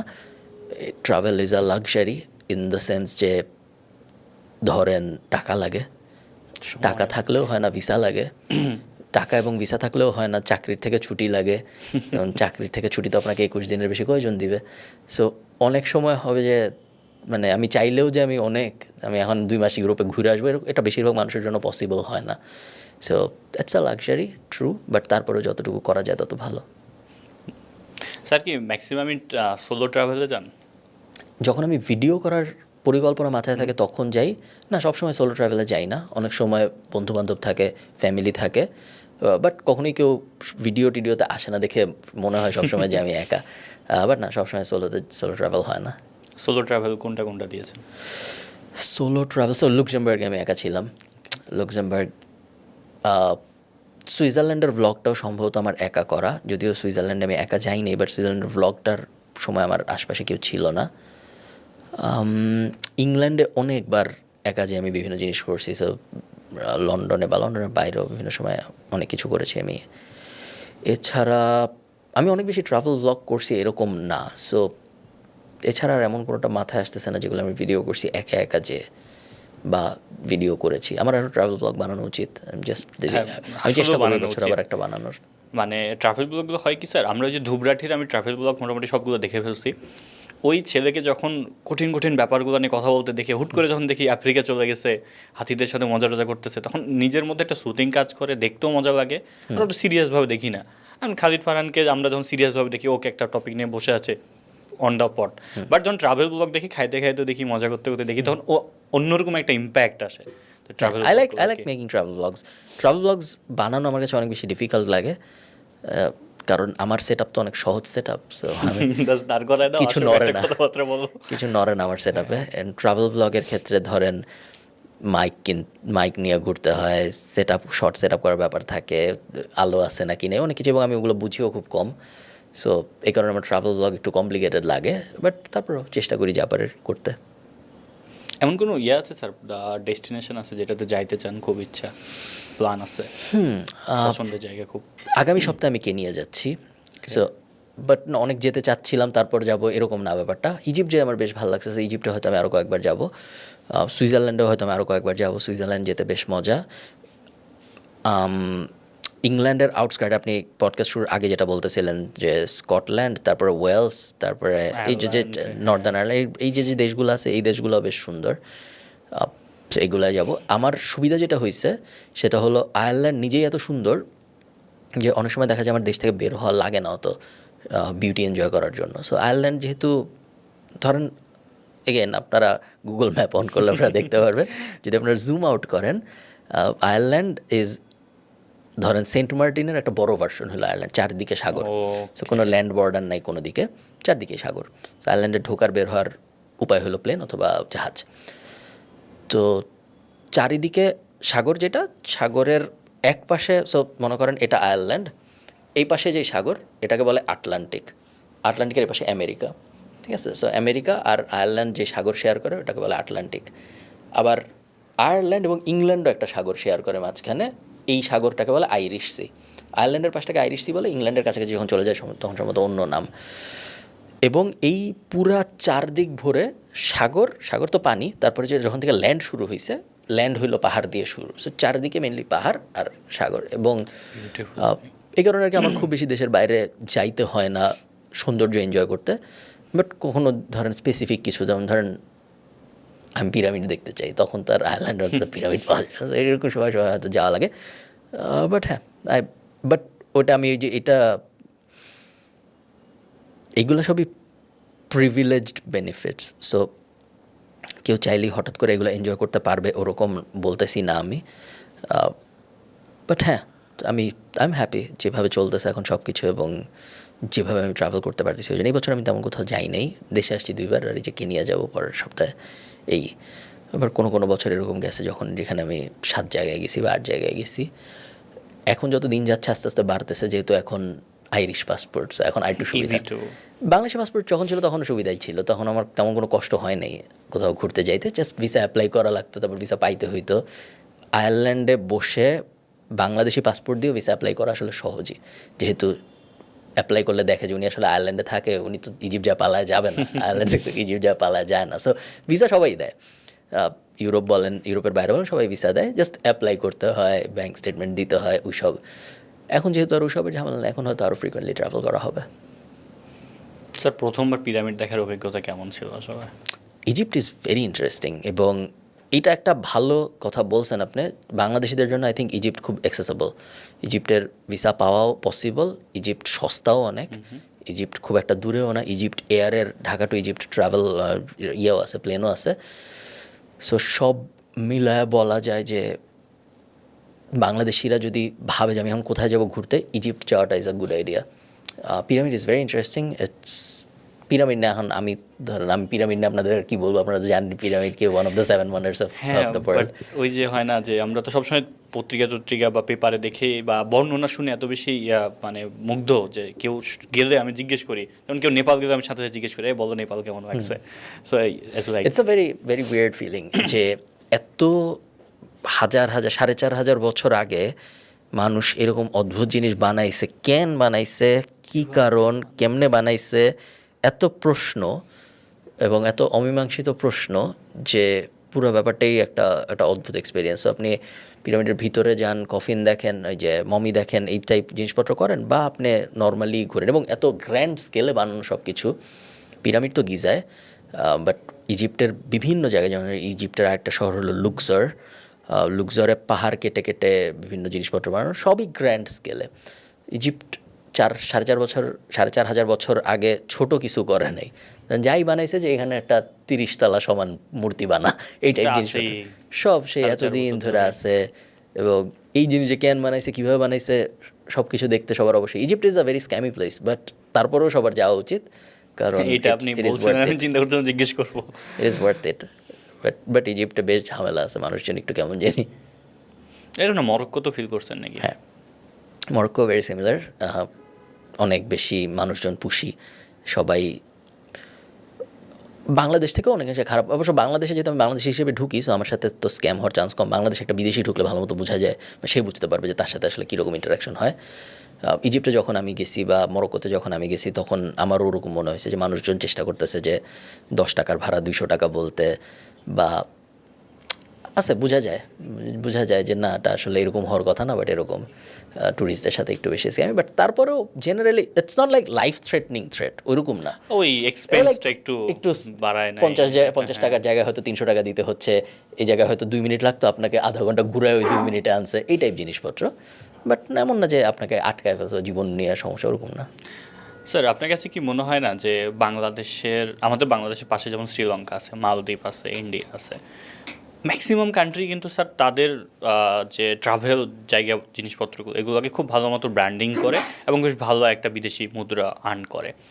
বাংলাদেশ কি এই জায়গা থেকে অনেকটা পিছিয়ে কি না, বা এনাফ পরিমাণে রিসোর্স আছে কি না, আর যদি থাকে তাহলে আমাদের কী কী আসলে স্টেপ নেওয়া উচিত এই আমাদের সৌন্দর্যগুলোকে ব্র্যান্ডিং করার জন্য? রিসোর্স বানানো সমস্যা না, রিসোর্স শুধু থাকতে হয় তা না, রিসোর্স বানানো যায় ব্র্যান্ড করে। প্রবলেম হইল একজন মানুষ আসার পরে তার পুরো এক্সপিরিয়েন্সটা কীরকম হয় এটা ডিজাইন করতে পারা। ধরেন ইউরোপের কোনো একটা জায়গায়, ভিয়েনা বা বার্সেলোনা এরকম কোনো একটা জায়গায় একটা চিপা গলি আছে, বুঝছো? চিপা গলি, ধরো আমাদের এই যে ভূতের গলিতে গেলে বা পুরান ঢাকা গেলে যেরকম গলি থাকে ওরকম একটা চিপা গলি আছে। তো ওই গলিটার খুবই চিপা, একবারে একজন মানুষ ঢুকতে পারবে এরকম, এবং সে বের হওয়ার না পর্যন্ত উপর থেকে কেউ আসলে মুখোমুখি লেগে যাবে এরকম চিপা। সো দুইটা বিল্ডিং খুব কাছে ওইখানে, এরকম একটা কাহিনী। সো এই চিপার নাম ওরা দিল যে ওয়ার্ল্ডস ন্যারোয়েস্ট রোড, এবং ওটা হলো এই চিপার ব্র্যান্ডিং। এপাশে ওরা একটা ল্যাম্পপোস্ট লাগাইলো, ওপাশে একটা ল্যাম্পপোস্ট লাগাইলো, এপাশে একটা সবুজ হলে এখান থেকে মানুষ যাইতে পারবে, ওপাশে মানুষের জন্য ল্যাম্পপোস্ট আর কি, এপাশে একটা সবুজ হলে এখান থেকে যাইতে পারবে, ওপাশে একটা সবুজ হলে ওপাশ থেকে আসতে পারবে, এপাশের মানুষ দাঁড়ায় থাকবে। তো এটার নাম ওরা দিল যে ওয়ার্ল্ডস ন্যারোয়েস্ট অ্যালে এরকম কি জানি একটা, এবং ওভাবে ওরা ব্র্যান্ডিং করা শুরু করলো। এখন ওই জিনিস দেখতেই মানুষ যায়। টিকিট কাটা লাগে না, টিকিট কাটা লাগে না, Okay, বাট ওই দেশে যেহেতু যাচ্ছে, সো জিডিপিতে অবদান তো পড়তেছে, ওই দেশে এত কষ্ট করে গেছে, সে তো ওই গলি দেখে চলে আসবে না, সে আরও অনেক কিছু করবে। ধরেন আপনি এই যে হ্যারি পটারের- কিংস ক্রস স্ট্রিট, যে কিংস ক্রস স্টেশনে যায় মানুষ একটা দেয়াল দেখতে, যেই দেওয়ালের ভিতরে হ্যারি পটার ধাক্কা দিয়ে ঢুকছিল। ইটস বেসিক্যালি আ দেওয়াল, আমি অনেকবার গেছি, কিছুই নেই। ওটা কিন্তু নর্মাল একটা অপারেটিং স্টেশন। সো প্ল্যাটফর্ম 9, ওখানে প্ল্যাটফর্ম 10, এই মাঝখানে একটা জায়গায় লেখা প্ল্যাটফর্ম 9.25, একটা দেওয়াল, দেওয়ালের সামনে এটা লেখা, সামনে একটা ওই যে ট্রলির মতো রাখা যেটা ঠেলে, এবং ওখানে যায় মানুষ ছবি টবি তুলতেছে, টাকা লাগে। এটা এটা টাকা এটা লাগে, এটা কত- ফ্রি কত না। ডলার? কত এটা ইউরো? মনে হয় 10 পাউন্ডের মতো লাগে ছবি টবি তুলতে, এটা ফ্রি না। সো এই এই যে এগুলো তো ন্যাচারাল বিউটি না, এই জন্য আমি এগুলোর কথা বারবার বলতেছি। ধরেন আমরা সাগর নাই, লুক্সেমবার্গের সাগর নাই, সাগর তো হঠাৎ করে বানায় ফেলতে পারবো না আমি টুরিস্ট অ্যাট্রাকশনের জন্য, বাট অনেক কিছু আছে যেগুলা থাকা লাগে না, জাস্ট ব্র্যান্ডিং করতে পারা লাগে। সো এরকম জিনিস আমাদের অনেক আছে যেগুলো, সো আমাদের সাগরও আছে, সাগর নাই তা না, বাট এরকম অনেক কিছু আছে যেগুলো ব্র্যান্ডিং করা সম্ভব যদি জাস্ট ওভারঅল এক্সপিরিয়েন্স ঠিক করে। আমাকে অনেক বিদেশি বন্ধু বলে যে তোমার দেশে আমি যাব, কারণ আমি যে ওরা বিভিন্ন ভিডিও টিডিওতে দেখে যে ঈদের সময় ট্রেনের ছাদে উঠা মানুষ এক জায়গা থেকে আরেক জায়গায় যায়। হ্যাঁ, এটা তো আমার বলে প্রজেক্ট কি জানি Nightfall। একটা, হ্যাঁ ও ব্র্যান্ডিং করার পর অনেক বেশি গেছে এটা। তো বলছে যে না, আমি তো এরকম ট্রেনের ছাদে উঠে যাইতে চাই, এটা আমি এই জায়গা থেকে যাই, এরকম জিনিস। তো এরকম ধরেন আমরা যদি এখন প্ল্যান করি যে এরকম একটা ট্রেন থাকবে, যে এই ট্রেনটা হবে হলো এটা একটা ট্যুরিস্ট ট্রেনই, এটার পরিকল্পনা এটা ছাদেই উঠা যাবে, ছাদে উঠা যাবে, এটা হ্যাঁ। বডিতে উঠা যাবে না, এটা ছাদে উঠা যাবে, এবং ছাদে উঠে এটা পয়েন্টের থেকে পয়েন্ট, ঢাকার থেকে ওই নারায়ণগঞ্জ পর্যন্ত নিয়ে যাবে, আবার ফেরত আসবে, এই রোডটার মধ্যে দিয়ে যাবে। সো জিনিসগুলো প্ল্যান করতে হয়, প্ল্যান করার পরে ট্যুরিস্ট সেফটি এনশিওর করতে হয়, অ্যান্ড দেন তারপরে মার্কেটিং বা ব্র্যান্ডিংয়ের পার্টটা আসে, যখন যে মানুষ আসা শুরু করবে। এগুলোর কোনো কিছু যেহেতু হয় না, সো লাকিলি যা হয়, যেগুলো একসময় কাজ করতো, যে ওয়ার্ল্ডস লংগেস্ট সি বিচ আসো দেখো, বা কক্সবাজার আসো দেখো, ওগুলো যতই দিন যাচ্ছে ততই কম কাজ করতেছে। হ্যাঁ স্যার। এবং আই থিঙ্ক এমন একটা সময় আসবে যে ওয়ার্ল্ড লংগেস্ট সি বিচ দেখতে হবে, দূর ওয়ার্ল্ড লংগেস্ট সি বিচ দেখবো কেন আমি, এর থেকে আমি মালদ্বীপ যাই, যায় বসে থাকি, থাইল্যান্ড যাই, যায় বসে থাকি, সব কিছু অনেক সস্তা, কেউ আমার সাথে কিছু স্ক্যাম করা। এখন বিদেশি বাদ, বাংলাদেশি আছে এমন বাংলাদেশি যে বাংলাদেশি ইয়াতে হ্যাঁ, যে বাংলাদেশি, সে 7 দিনের ছুটি পাইছে, সে সাগর দেখতে চায়, তার প্রথম মাথায় আসে এটাই যে আমি সাগর দেখতে থাইল্যান্ড যাব, তার মাথায় ওটা আসে না যে আমি সাগর দেখতে কক্সবাজার যাবো। বাংলাদেশি নিজেই ভাবে যে আমি কক্সবাজারের মতো একটা ঝামেলার জায়গায় যাব না, আমি থাইল্যান্ড যাবো। সেইখানে আপনি আশা করতেছেন যে এক বাইরের জার্মান দেশ লোক থেকে। ভাববে যে আমি থাইল্যান্ড না যে কক্সবাজার যাবো, এটা হইতেই পারে না। নাই স্যার, আমি কিছুদিন আগে ধুবরাটি বললাম স্যার, ধুবরাটির একটা ইয়ে দেখলাম যে মঙ্গোলিয়া সম্ভবত, হ্যাঁ মঙ্গোলিয়াতে ওদেরকে নিয়ে গেছে ওয়ার্ল্ডের ওই 5-6 জন কন্টেন্ট ক্রিয়েটার যারা খুব ভালো ভালো, ওদেরকে মঙ্গোলিয়ার ট্যুরিস্ট ইয়া থেকে নিয়ে গেছে, ট্যুরিজম বোর্ড থেকে, এবং তাদের সাথে মঙ্গোলিয়ার হচ্ছে আপনার প্রধানমন্ত্রী কিংবা ট্যুরিজমের সেক্টরের যে মন্ত্রী, ও ওদের হেলিকপ্টারে ছিল। মানে সাচাস ও 10 জন কন্টেন্ট ক্রিয়েটার নিয়ে গেছে 10টা দেশ থেকে, ও নিজে প্রধানমন্ত্রী ওদেরকে পুরো দেশ ঘুরায় দেখেছে, সব কিছু করছে, ওরা সবাই কন্টেন্ট বানাইছে, অ্যান্ড মঙ্গোলিয়া ভাইরাল হয়ে গেছে, মঙ্গোলিয়াতে এখন মানুষজন যায়। দুবাই এটা রেগুলারলি করছে, বিভিন্ন কন্টেন্ট ক্রিয়েটরদের দুবাই টাকা দিয়ে নিয়ে গেছে রিল বানানোর জন্য। দুবাইয়ের কন্টেন্ট ক্রিয়েটরদের ভিসা আছে, আপনার কি ভিসা বলে এক্স্যাক্টলি আমার মনে পড়তেছে না, বাট সম্ভবত কন্টেন্ট ক্রিয়েটর ভিসা বা ইনফ্লুয়েন্সার ভিসা বা ইউটিউবার ভিসা এরকম একটা ব্যাপার আছে দুবাইয়ের, যে এই ভিসা আপনি আসতে পারবেন যদি আপনার এভাবেই ভিসাটা দেয়, মানে পলিসিটা এভাবে বানানো যায় এই যে এতগুলো ফলোয়ার থাকলে আপনি এই ভিসা অ্যাপ্লাই করতে পারবেন। এতগুলো কন্টেন্ট বানাইতে হবে এটা। হ্যাঁ, আপনি দুবাই সরকার টাকা দিবে আপনাকে, আপনি ভিডিও বানান, দুবাইয়ের ব্র্যান্ডিং হোক, আর ওভাবে করতেছে। সো হ্যাঁ, ট্রাভেল নিয়ে আমি বাংলাদেশে তেমন কোনো একটা আশা দেখি না। বিদেশি তো দূরের কথা, বাংলাদেশি মানুষই বাংলাদেশে ট্রাভেল করে না এবং করতে পারে না। এটা হচ্ছে ইন্টারেস্টিং ভিডিও। আপনার ইউটিউবের ভিডিও যখন দেখতে যায়, অ্যাডও দেখি কয়েকটা দেশের ট্যুরিজম বোর্ড অ্যাড প্লে করতেছে আমাদের ভিডিওতে, যে আমাদের এখানে আসেন। সো কতটা স্মার্ট, কতটা আগায় গেছে, আর আমরা এখনও পলিটিক্স সেই কিছু মারামারি করতে করতে দিন শেষ। স্যার, খালিদ ফারহান স্যার এখন কি বিজনেস চলে? আমার কী কী বিজনেস চলেছে? এজেন্সি চলতেছে, প্যাসিভ জার্নাল চলতেছে, ফাড়িঘর ক্যাফে চলতেছে, হাবিজাবি ইউটিউব চ্যানেলস চলতেছে, ফ্রাইডে চলতেছে, স্টাডি অ্যাব্রড চলতেছে, ম্যাড কফি চলতেছে। এই তো বলার মতো এগুলো, আর বাকি যেগুলো আছে এগুলো বলার মতো না, ছোটোখাটো আর কি। নাইস। ফারহান ভাই কেমনে ঠিক করে যে বাংলাদেশে এই বিজনেসটা করব বা এই বিজনেসটা শুরু করব? খুব একটা জটিল রিসার্চ হয় এরকম না। বেশিরভাগ সময় আমার মনে হয় যে আমি হলে হয়তো কিনতাম, এই কারণে আমি করব বেশিরভাগ সময়। এবং এখন নিজে কনজিউমার হইলে, এবং এখন যেহেতু আমার এমন একটা পজিশনে আমি গেছি যে আমি এখন টেস্ট করার জন্য খরচ করতে পারি। যে এখন আমার আপনি যখন একটা বিজনেস লঞ্চ করবেন, আপনি হয় রিসার্চ করার জন্য সময় এবং খরচ করবেন, অথবা আপনি পরে যায় টেস্ট করবেন যে কাজ হয় নাকি হয় না। আমার জন্য রিসার্চ করার থেকে টেস্ট করাটা সহজ। সো আমি 2 মাস ধরে ভাববো যে এই জিনিস চলবে নাকি চলবে না, তারপরে লঞ্চ করব। ওই 2 মাসের ভ্যালু আমার কাছে বেশি কম্পেয়ার টু আমার যে $2000 খরচ হবে বোঝার জন্য যে এই জিনিস আসলে মানুষ কিনে নাকি কিনে না। সো আমি প্রেফার করব ইমিডিয়েটলি ইমিডিয়েটলি মার্কেটিং করে দেখতে যে চলে নাকি চলে না। না চললে 1 মাসের মধ্যেই বোঝা যাবে যে চলতেছে না। 2 মাস রিসার্চ করে তারপর ওই জিনিসটা আমি এখন আর করি না, যেহেতু আমি করতে পারি আর কি এটা। বাট যদি আমি নতুন হতাম তাহলে আমি অবশ্যই অনেক সময় নিয়ে রিসার্চ করতাম, অনেক মানুষের জিজ্ঞেস করতাম যে এটা হইলে কিনবা নাকি, ওটা হইলে নিতা নাকি, অনেক কিছু আমি করতাম যদি ওই স্টেজে থাকতাম। বাট আমি যেহেতু ডিফারেন্ট স্টেজেস, আমার ওইটা আর করা হয় না। স্যার, একটা জিনিস আপনি বারবার দেখেছেন যে আমাদের বাংলাদেশি মানুষরা একবার ডেস্টিনি আসলো, চিটেড হলো, আবার আরেকটা আসলো। সো এই মানুষগুলা এই 10 বছরের মধ্যে 5 থেকে 7 বার চিট হয়েছে। হ্যাঁ, MLF বা এই ধরনের বিজনেস আবার একটা নতুন শুরু করলে আবার কেন মানুষ ওটাতে ইনভেস্ট করে, আবার কেন যায়? বাংলাদেশের মানুষের কী সমস্যা আছে বলেন? বাংলাদেশের মানুষ মনে হয় এই সবারই হয়, বাট বাংলাদেশের মানুষ বেশ লোভী, এবং লোভ খারাপ না, বাট লোভ এবং এডুকেশনের ঘাটতি এবং লোভ ইজ আ ব্যাড কম্বিনেশন। শুধু লোভী হওয়া খারাপ না। ধরেন মার্ক জাকারবার্গ লোভী, এই কারণে মার্ক জাকারবার্গ বিশাল বিজনেস বানাইতে পারছে। সে লোভী, কিন্তু সে আবার স্মার্টও, সে বুঝেও, এবং সে এই কারণেই তার লোভটা কাজে আসছে। এখন আপনি যদি হন লোভী কিন্তু আপনি কিছু বুঝেন না, তখন সমস্যাটা হয় যে আমি লোভ আছে আমার, আমি অনেক কিছু করতে চাই কিন্তু আমার কিছুই আমি বুঝি না, কোনটার থেকে কীভাবে ইনকাম হয় না হয় কিছুই আমি বুঝি না, শুধু আমার আছে লোভ। ওই কম্বিনেশনটা ভালো না, এবং বাংলাদেশে এই কম্বিনেশনের মানুষ বেশি, যারা লোভী কিন্তু আবার কিছু বুঝে না। এই কারণে তারা বেশিরভাগ সময় এই ঝামেলার মধ্যে পড়ে এবং কিছুদিন পরই পড়ে। আবার কি আপনার শর্টকাটে বড় লোক হওয়া, পরিশ্রম না করে টাকা পয়সা পাওয়া, এই ধরনের জিনিসপত্র বিশ্বাসী অনেকে। হ্যাঁ, এটা তো আছেই যে আমি কত কম কাজ করে বা কত কম কষ্ট করে কত বেশি টাকা আয় করতে পারি, ওই ব্যাপারটা তো আছেই। সো ওটাও একটা বড় রোল প্লে করে। ট্রু। এমনি ফারহান ভাইয়ের হচ্ছে যে এতগুলো বিজনেস থেকে মান্থলি কীরকম আসে? এখন যে সবচেয়ে ট্যাগের কোশ্চেন, বাট ওকে আমি মিডিলে করছি, সমস্যা নাই। বেশ ভালোই আসে। In the range of let's say $50,000 আশপাশে, 50-60 এরকম ইউরোর আশপাশে হবে হয়তো আমাদের top line revenue.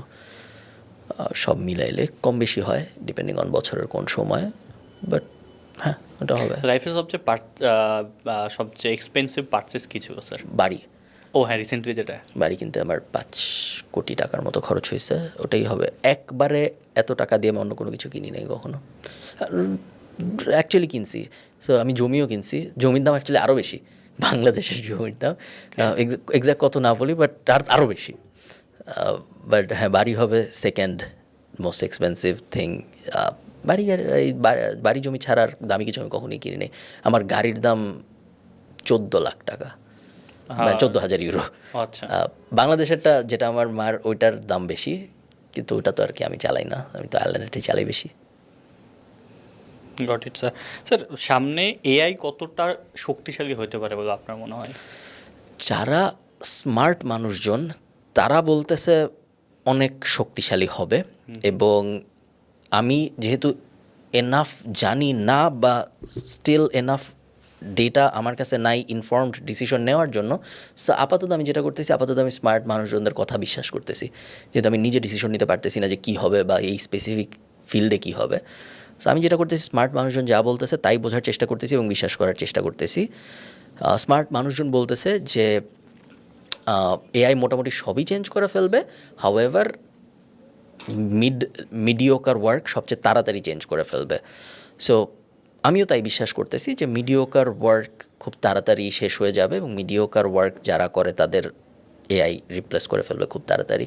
But I also think AI এর কারণে অনেক নতুন নতুন অপরচুনিটিসের সৃষ্টি হবে যেগুলো আগে ছিল না, এবং অনেক ইন্ডাস্ট্রি তৈরি হবে যেগুলোর এখন কোনো অস্তিত্বই নাই।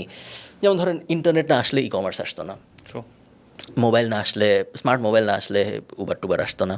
সো বড় টেকনোলজি যখন আসে তখন অনেক বিপদ হয়, আবার অনেক অপরচুনিটিজের সৃষ্টি হয়। বেশিরভাগ সময় দেখা যায় অপরচুনিটি বেশি হয় বিপদের থেকে। এবং সো বলেন কিছু। ওই যে স্যার, বণিক বার্তাতে একটা রিসার্চ দেখতেছিলাম যে অপরচুনিটি বেশি ক্রিয়েট হবে যতগুলো না হচ্ছে ঝরে যাবে আর কি। হ্যাঁ, সো ইন্টারনেট ধরেন, স্মার্টফোন আসার পরে ট্যাক্সির বিজনেসে কি ক্ষতি হয়েছে? হ্যাঁ হয়েছে, হয়তো উবার আসার কারণে ট্যাক্সির বিজনেসের ক্ষতি। বাট স্মার্টফোন লাভ যত দিছে কম্পেয়ার টু ক্ষতি যত করছে, খুবই আকাশ পাতাল রেশিও, লাভই অনেক বেশি হয়েছে। ইন্টারনেটের ক্ষেত্রেও লাভই বেশি হয়েছে ক্ষতির থেকে। এআই এর ক্ষেত্রেও আই থিঙ্ক অপরচুনিটি বেশি আসবে কম্পেয়ার টু যত লস হবে মানুষের। ট্রু। এমনি স্যার, এখন যদি এমন কোন কোন বিজনেস যদি আপনি দেখেন যে বাংলাদেশে এই বিজনেস যদি হয় আমি ইনভেস্ট করব, কী টাইপের বিজনেস যদি হয় আপনি ইনভেস্ট করবেন বাংলাদেশে? এনিথিং যেখানে, সো হেলথ অ্যাঙ্গেলের বেশিরভাগ কিছুতেই আমার আগ্রহ থাকবে। সো হেলথ এবং লংজিভিটির রিলেটেড যে কোনো কিছু, সো হইতে পারে হেলথ, মানে ব্রডলি হেলথ। সো মনে করেন চুল পড়ার রেমেডি থেকে শুরু করে আরও 10 বছর কীভাবে এক্সট্রা বাঁচা যায় থেকে শুরু করে ওল্ড কেয়ার সাপোর্ট থেকে শুরু করে, সো হেলথের ব্রড স্পেকট্রামের ভিতরে যা কিছু পড়বে সব কিছুতেই আমার আগ্রহ থাকবে। একজন আছে যিনি একটা বেল্টের মতো বানাচ্ছে, হাতে পড়তে হয়, অনেকটা রিস্টওয়াচের মতো, বাট একটা বেল্ট, অনেকে ওই যে সালমান খান যেরকম বেল্ট পরে ওরকম, বাট আরও টাইট আর কি, হাতে লেগে থাকে পুরা। ওই বেল্টের কাজ হলো যখন কেউ পড়ে যায় তখন ওই বেল্টটা মোবাইলে নোটিফিকেশন পাঠায় যে এই বেল্ট যার হাতে ছিল সে পড়ে গেছে। সো আমি ভাবছি যে ইনভেস্ট করা যাচ্ছে, বাংলাদেশি প্ল্যান করতেছে, তো আমি ভাবতেছি এখন কথাবার্তা হচ্ছে যে ইনভেস্ট করা যায় নাকি। সো ওনার মেইন গোল হইলো গিয়া এমন একটা বেল্ট টাইপ বানাবে যেটা মানুষ তাদের এলডারলি প্যারেন্টদের পরায় রাখবে, যাতে কিছুই করে না বেল্ট তেমন আহামরি, জাস্ট পরে গেলে নোটিফিকেশন দেয় যে এই বেল্ট যিনি পরা ছিল তিনি পরে গেছে, সো আপনার এটা দেখা উচিত কী হয়েছে। সো এই টাইপ জিনিসপত্র হেলথ টেকের দুনিয়ায় বা ওয়েলনেস টেকের দুনিয়ায় যা যা হচ্ছে সেগুলো আমি মনিটর করতেছি বলা ভুল হবে, অ্যাওয়্যার থাকার চেষ্টা করতেছি যে যদি কিছু চোখের সামনে আসে। এমনিতে যেহেতু আমি অ্যাপারেল ইন্ডাস্ট্রিতে অলরেডি ইনভেস্ট করছি, সো আর করব না। পেট ইন্ডাস্ট্রিতে যেহেতু আমি অলরেডি অনেক কাজ করেছি, সো আর করব না। বাকি আমি ঠিক শিওর না, ডিপেন্ড করে opportunity by opportunity, idea but খুব বেশি ইমিডিয়েট টাকা লাগবে ওরকম জিনিসে ইনভেস্ট করি না আমি সাধারণত। আমার যত ইনভেস্টমেন্ট সব কিছুর কোনোটাই আমাকে ইমিডিয়েট অনেক টাকা দিছে এরকম না। ইনফ্যাক্ট বেশিরভাগই খুব বেশি টাকা দেয়ই নেই বলার মতো। যেমন ধর ফাড়িঘর, যেখানে পাশেই আমাদের ফাড়িঘরে আমরা 2টা ব্রাঞ্চ খুললাম, এবং ফাড়িঘর 2 বছরের বেশি সময় ধরে চলছে, খুবই ভালো ব্যবসা করে। বাট আই থিঙ্ক টোটাল আমি ফাড়িঘর থেকে টাকা পাইছি এখন পর্যন্ত 3 লাখ 4 লাখ এরকম টাকার মতো, এবং ফাড়িঘরে আমি ইনভেস্ট করছি আরও অনেক বেশি। সো শুধু ইনভেস্টমেন্টটা উঠতেই 10 বছর লাগবে হয়তো। বা 7-8 বছর লাগবে হয়তো। এখন যেহেতু সেকেন্ড ব্রাঞ্চ আছে, সো এখন হয়তো আর একটু তাড়াতাড়ি হবে, এখন হয়তো 4 বছর হয়ে যাবে বা 3 বছর হয়ে যাবে। সো আমি সবই এখন 10 বছরের অ্যাঙ্গেলে চিন্তা করতেছি। এখন যেরকম মোটামুটি যাদের কুকুর আছে তারা জানে একটা সময় আসবে যখন বাংলাদেশে কেউ কুকুর বিড়াল রাখতে চাবে, তখন তারা কোনো কম্প্যারিজনই থাকবে না যে ফাঁড়িঘরে রাখবো নাকি অন্য কোথাও রাখবো, বিকজ আমরা অ্যাটলিস্ট 10 জায়গায় হয়তো 10টা প্রাইম লোকেশনে 10টা ফাঁড়িঘর দিয়ে বসে থাকবো ততদিনে। তারপরে যে 15 নম্বর বছরে যে হয়তো প্রফিটের চিন্তা করবো আমরা। কিন্তু স্যার এইটা তো হচ্ছে আপনি সেদিন আইমান ভাইয়ের সাথে বলতেছিলেন যে আপনার অ্যাঙ্গেলটা হচ্ছে যে আপনি প্রথম মাস থেকে বা প্রফিট করা শুরু করা আসলে। হ্যাঁ, ইটস প্রফিটেবল, লস না ওটা। সো আইমানরা যেটা করতেছে বা স্টার্ট আপ মডেল যেটা, ওরা গ্রোথের পিছনে বার্ন করতেছে এবং পরে প্রফিট করবে এই অ্যাঙ্গেলে চলতেছে। ওকে, আমি যেটা করি সেটা হলো, আমি যেহেতু ইনভেস্টর নেই না কোনো বিজনেসে, সো আমার যেটা হয় সেটা হলো গিয়ে আমি ফার্স্টে আমি ইনভেস্ট করে বিজনেস দাঁড় করাই এবং তারপরে বিজনেস সেলফ সাস্টেইনিং হইতে হয়। আমাকে টাকা দিতে হবে জরুরি না, বাট আমার যেন টাকা দেওয়া না লাগে। সো এখন যেটা হচ্ছে সেটা হলো ফাঁড়িঘর অ্যাজ অ্যান এক্সাম্পল, বাট সব কটার জন্য সত্য, ম্যাট কফির সবার জন্য সত্য এটা। আমার ইনিশিয়াল ক্যাশ ইনজেক্ট, ধরেন এই স্টুডিওতে ইনিশিয়ালি ইনভেস্ট করছি আমি। সো ইনভেস্ট করছি ধরেন 20 লাখ টাকা। বাই দ্য ওয়ে বলে রাখি, আপনার যদি কোনো পডকাস্ট মার্কেটিং যে কোনো শুট করতে চান, passive journal studio welcome. Yes. Gulshan 1-এ সবচেয়ে সুন্দর লোকেশনে ওয়েলকাম। ইয়েস, সো ধরেন এই স্টুডিও বানাতে আমরা ইনভেস্ট করছি 20 লাখ টাকা, 25 লাখ টাকা এরকমভাবে ফিক্সড, অ্যান্ড দেন রেন্ট হাবিজাবি মিলায়, ইলেকট্রিসিটি বিল টিল মিলায় ধরেন 30-35, মাঝখানে মুভও করতে হয়েছে স্টুডিও, সবগুলো ধরে নেন 30 লাখ টাকার একটা ইনভেস্টমেন্ট। এখন প্ল্যানটা হইলো আর যেন কখনো ইনভেস্টমেন্ট করা না লাগে, এই 30 লাখ টাকা আস্তে আস্তে আসুক, কোনো সমস্যা নেই। 30 লাখ টাকা যদি 5 বছরে আসে কোনো সমস্যা নেই, 7 বছরে আসে তাতেও কোনো সমস্যা নেই, বাট আস্তে আস্তে আসুক এবং এই 7 বছরের মধ্যে কখনো যেন আবার ক্যাশ ইনজেক্ট করা না লাগে। এটা হইলো গিয়ে আইডিয়াল সিনারিও হবে, এবং তা যদি হয় তাহলেই আমি হ্যাপি। 7 বছর পরে যা লাভ হওয়া শুরু হোক, কোনো সমস্যা নাই। তাড়াতাড়ি হইলে মানে মাইন্ড করবে এরকম না, বাট আমার তাড়াতাড়ি হওয়ার কোনো তাড়াহুড়া নাই। অলসো দ্যাটস অ্যাঙ্গেল যে আপনি নিজেও আপনার স্টুডিও লাগে আপনার নিজের কাজের জন্য, সো ওগুলোও সেভ হচ্ছে, যে রেন্ট আপনাকে বাইরে দিতে হতো বা ইয়ে করতে হতো আর কি। স্যার লাইফের সবচেয়ে স্ট্রেস মোমেন্ট বা টাফ পিরিয়ড কোনটা গিয়েছে আপনার? আমি আসলে বেশ ফরচুনেট, লাকি যে আমার ওরকম টাফ মোমেন্ট খুব একটা যায় নাই জীবনে। আয়ারল্যান্ডে প্রথম যাওয়ার সময়? না, আয়ারল্যান্ডে প্রথম যাওয়ার সময় আমার তেমন কোনো কষ্টই হয়নি।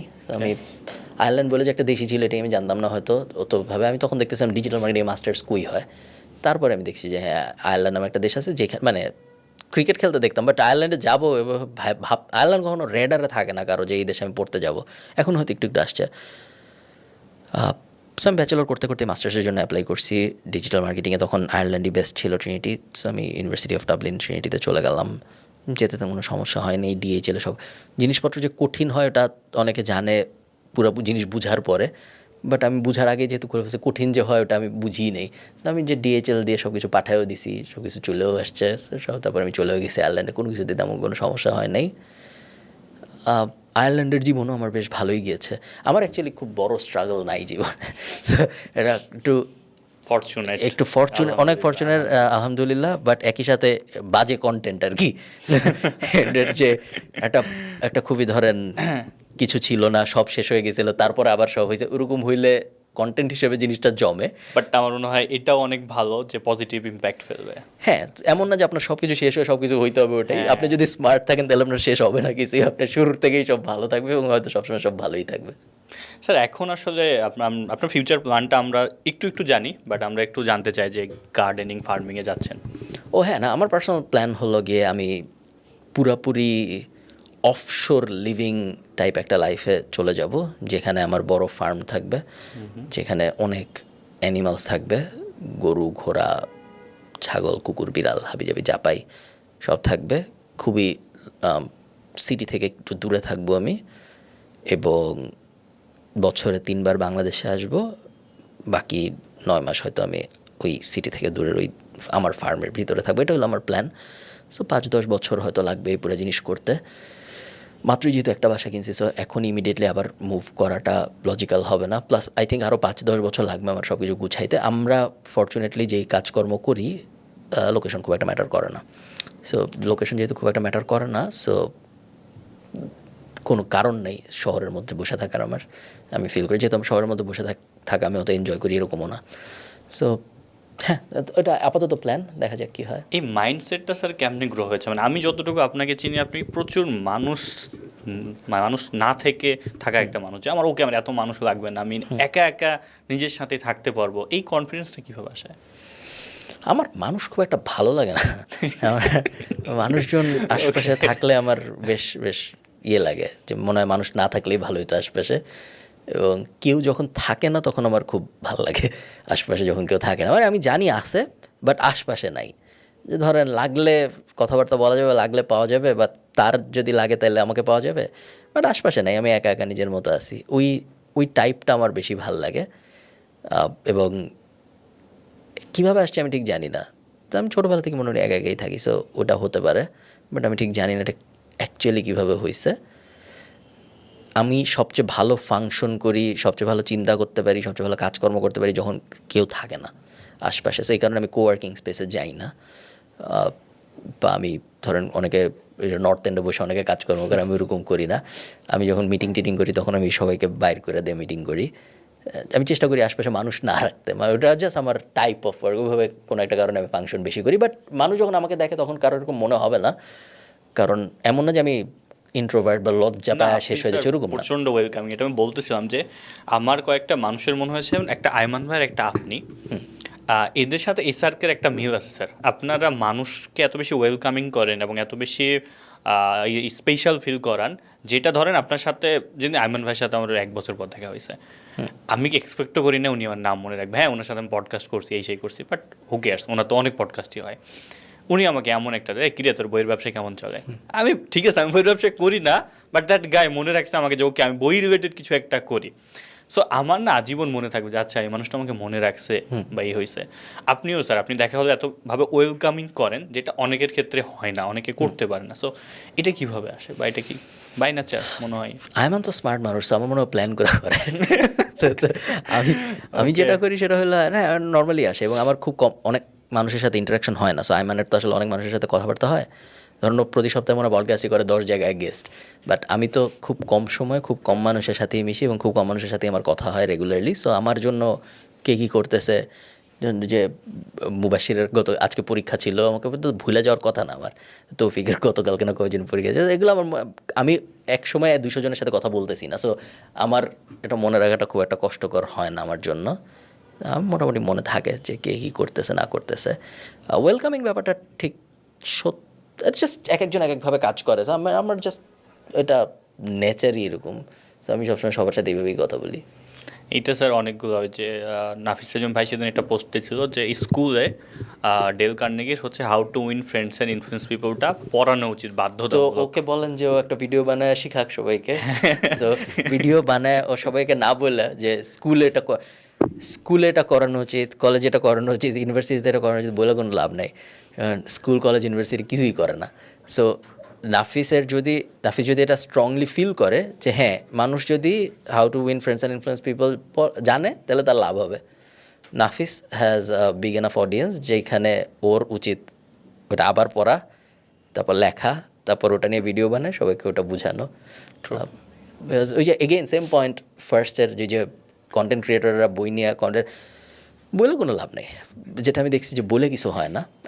আমিও অনেক বলি যে সরকারের হ্যান করা উচিত, ত্যান করে, আমি রেগুলারলি বলি বিভিন্ন সময়। বাট একই সাথে আমি এটাও জানি যে বলে আসলে কিছু হয় না। সো নিজেরই করতে হবে যা করার। ট্রু। স্যার আপনি এখন লাইফটাকে আসলে কীভাবে দেখেন? আপনি একটু স্লো মুডে গেছেন? ওকে, আমি একটু স্লো মোডে চলে গেছি, উইচ ইজ নট গুড। আমার হাঙ্গার অনেক কমে গেছে, জানার আগ্রহ, নতুন অনেক কিছু হয় যেগুলোর ব্যাপারে আমি জানি না। অনেকে অনেক কিছু ইউজ করে। আমি 2018-তে যত অ্যাক্টিভলি কষ্ট করার চেষ্টা করতাম, ক্লায়েন্ট পাওয়ার চেষ্টা করতাম, কাজ পাওয়ার চেষ্টা করতাম, এখন ওই হিসাবে কিছুই আমি করি না। এখন আমি জাস্ট বেয়ার মিনিমাম করি। হতে পারে নেটওয়ার্ক বাড়ছে দেখে আর ইচ্ছা করে না বা দরকার মনে হয় না, এটা একটা কারণ হইতে পারে। আরেকটা কারণ হতে পারে বয়স বাড়ার কারণে মনে হয়েছে যে স্লো, বয়স বাড়ার কারণে আমার মনে হয় যে সেকেন্ড কারণটা, কারণ একটা টাইমে তো আপনি এনাফ পরিমাণের হার্ড ওয়ার্ক করেছেন বা ইয়া করেছেন, সো সবসময় যদি ওইটাই করবেন, যে জীবন বলে যে একটা জিনিস আছে সেইটাও তো একটা ফিল করতে হবে, হতে সেটার পারে। একটা বয়স। এবং এখন আমি বিভিন্ন জায়গায় যখন যাই তখন তো অনেকের সাথে দেখা হয় যারা ছোট এবং যারা অনেক কিছু করতেছে, এবং তখন মনে হয় যে হ্যাঁ এরা এত কিছু করতেছে, আমি তো কিছুই করতেছি না কম্পেয়ার। আমি আজকে সারাদিনে কী করছি, 2টা মেইলে রিপ্লাই দিছি, এছাড়া আর হয়তো কিছুই করিনি আমি। এটা যখন মনে হয় তখন মনে হয় যে না, এরকম তো ছিলাম না আমি। এরকম এরকম খুব কমই হয়েছে যে কোনো একটা টেবিলে ধরেন 10 জন আছে বা কোনো একটা রুমে 20 জন আছে এবং আমার থেকে বেশি কাজ করে এরকম একজন আছে, এরকম সাধারণত হইতো না কখনো। বাট এখন এটা হয়, এখন দেখা যায় যে এরকম যে I am not the most hard working guy in that room. আমি অনেক 2টার সময় আসছি, 3টার সময় আসছি, হাবিজাবি লেজি লাইফ কাটাচ্ছি। বাট যদি প্রয়োজন পড়ে তাহলে হয়তো আবার করবো। আই থিঙ্ক করতে পারবো মনে হয়, চাইলে সম্ভব এখনও, জাস্ট দরকার হচ্ছে না দেখে করতেছি না, যেটা I would like to believe. But এমন হতে পারে যে শেষ, আসলে আর পারবো না। আমি প্রেফার করি যে এখন স্লো লাইফ একটু, বা ওই যে ফার্ম টার্মে গিয়ে আসলে মানিটাকে খোঁজা উচিত। একটা টাইমে তো এনাফ পরিমাণে হার্ডওয়ার্ক আমি দেখেছি, আপনি আপনার প্রায় ভিডিওতে, যে আমি দিনে যে কাজগুলো করি 8-10 ঘন্টা, সে আমার মনে হয় না আমি 6 ঘন্টার বেশি কাজ করতেও পারি না। আমাকে একটু বলুন স্যার, এলন মাস্ক কি করবে আর? আমার মনে হয় আর অনেক কিছু করবে। সো সব কিছু ঠিক থাকলে ইলন মাস্ক হয়তো আরও 30 বছর 40 বছর বাঁচবে। ওর বয়স 40-45 এরকম হবে, বা 50 হইতে পারে, এর বেশি হবে না। সো হয়তো আরও 30 বছর তো থাকবেই, 30 বছর 30 কাজকর্ম করবে। সো 30 বছরও যে কত কিছু করবে দেখা যাক।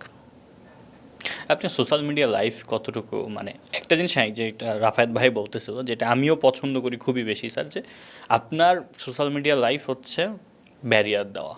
আমি কতটুকু শেয়ার করবো, আমার সম্পর্কে মানুষ কতটুকু জানবে সেটা আমি লিমিট করতে পারবো, আমার কেউ জাজ করার অপশান নাই। এইটা এমনি তো বলেন যে সোশ্যাল মিডিয়া আপনি কতটুকু ইউজ করেন বা কতটুকু থাকেন আসলে এমনিতেই সোশ্যাল মিডিয়া? এখন ঢাকায় আসছি, এখন অনেক থাকছি। ওকে। সাধারণত অত থাকি না। এবং আমি সোশ্যাল মিডিয়ায় মেইনলি ভিডিও আপলোড করি, এবং সোশ্যাল মিডিয়ায় আমি এমন কিছু আপলোড খুব কম করি যেটার থেকে ধরেন পার্সোনাল লাইফ বা কাজ রেলেভেন্ট না এরকম জিনিসপত্র, আদার দেন বিড়ালের ছবি বা বাগান, এগুলো এক্সেপশন। বাট এমনিতে আমি সোশ্যাল মিডিয়া ধরেন আমার মনে হলো যে আজকে আমার মন খারাপ, এরকম কখনোই হবে না যে আমি যাই ফেসবুকে স্ট্যাটাস দিব আজকে আমার মন খারাপ। বা আরেকজনের সাথে আমার এই যে ধরেন একজনের সাথে, একটা বন্ধুর সাথে আমি বসে আছি, তো আমার কখনোই মনে হবে না যে বন্ধু আর আমি বসে আছি তার ছবি তুলে পোস্ট দিই, এরকম আমার কখনোই মনে হয় না। এই মাইন্ডসেটগুলো নাকি স্ট্রং, কীভাবে মানে ডেভেলপ করছেন কীভাবে?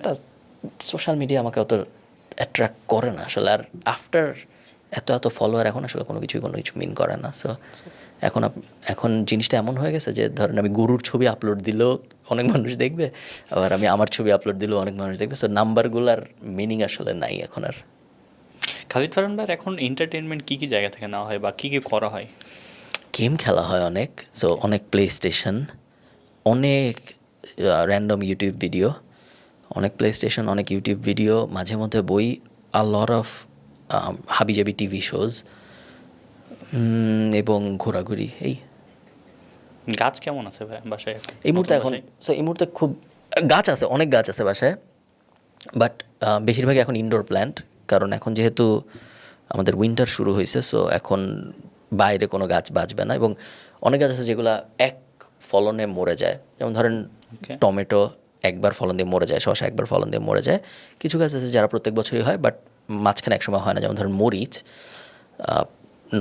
হবে পুরো সামার জুড়ে, তারপর সামার যখন শেষ হবে তারপর আর হবে না অনেক দিন, তারপর আবার সামার আসলে হবে। সো এরকম অনেক গাছ আছে যেগুলা গাছ আছে বাট গাছে কিছু নাই, এরকম অনেক গাছ আছে এখন।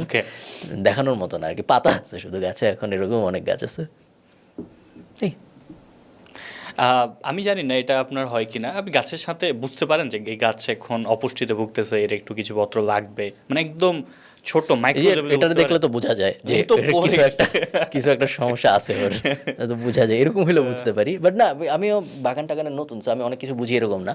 আমি হাজার হাজার ভিডিও দেখছি এই গার্ডেনিং নিয়ে, বইও পড়ছি আমি অনেক কিনে টিনে। এবং এই যে গার্ডেনিং বিষয়ক অনেক ইনফ্লুয়েন্সারের সাথে কথাবার্তা বলছি, তাদের সাপোর্ট করার জন্য আবার তাদের বই কিনছি, যেমন ধরেন হিউ রিচার্ডস, হাবিজাবি অনেকে আছে। গত বছর আমি যত গার্ডেনিং নিয়ে জানতাম এখন আমি তার থেকে অনেক বেশি জানি, এবং আগামী আর 2 বছর সময় দিলে আমি ধরেন চলে আসবো একদম টপ 10-20% বাগানের মানুষের মধ্যে একজন হয়ে যাবো আমি মনে হয়। এটার মজা আছে স্যার, মানে আমার রুমের গাছগুলোকে তো মাঝে মধ্যে দেখা হয় যে আমি দেখি যে একটু কেমন কেমন হয়ে গেছে, আমি বুঝি যে ওকে হয় এটার ফার্টিলাইজার লাগবে অথবা রোদ লাগবে, আমার রুমে রোদ চাই না। সো আমি ওকে রাতের বেলায় আমি সেট করে রাখি সকালবেলা কোন কোন জায়গায় রোদ পড়বে, কারণ আমার রুমে পড়ে না, ইয়াতে যাইতে হয়, আপনার করিডোরে যাইতে হয়। সো তারপরের দিন দেখি যে না ও সতেজ হয়ে গেছে, তখন মজা লাগে, আচ্ছা তোমার এটা দরকার ছিল।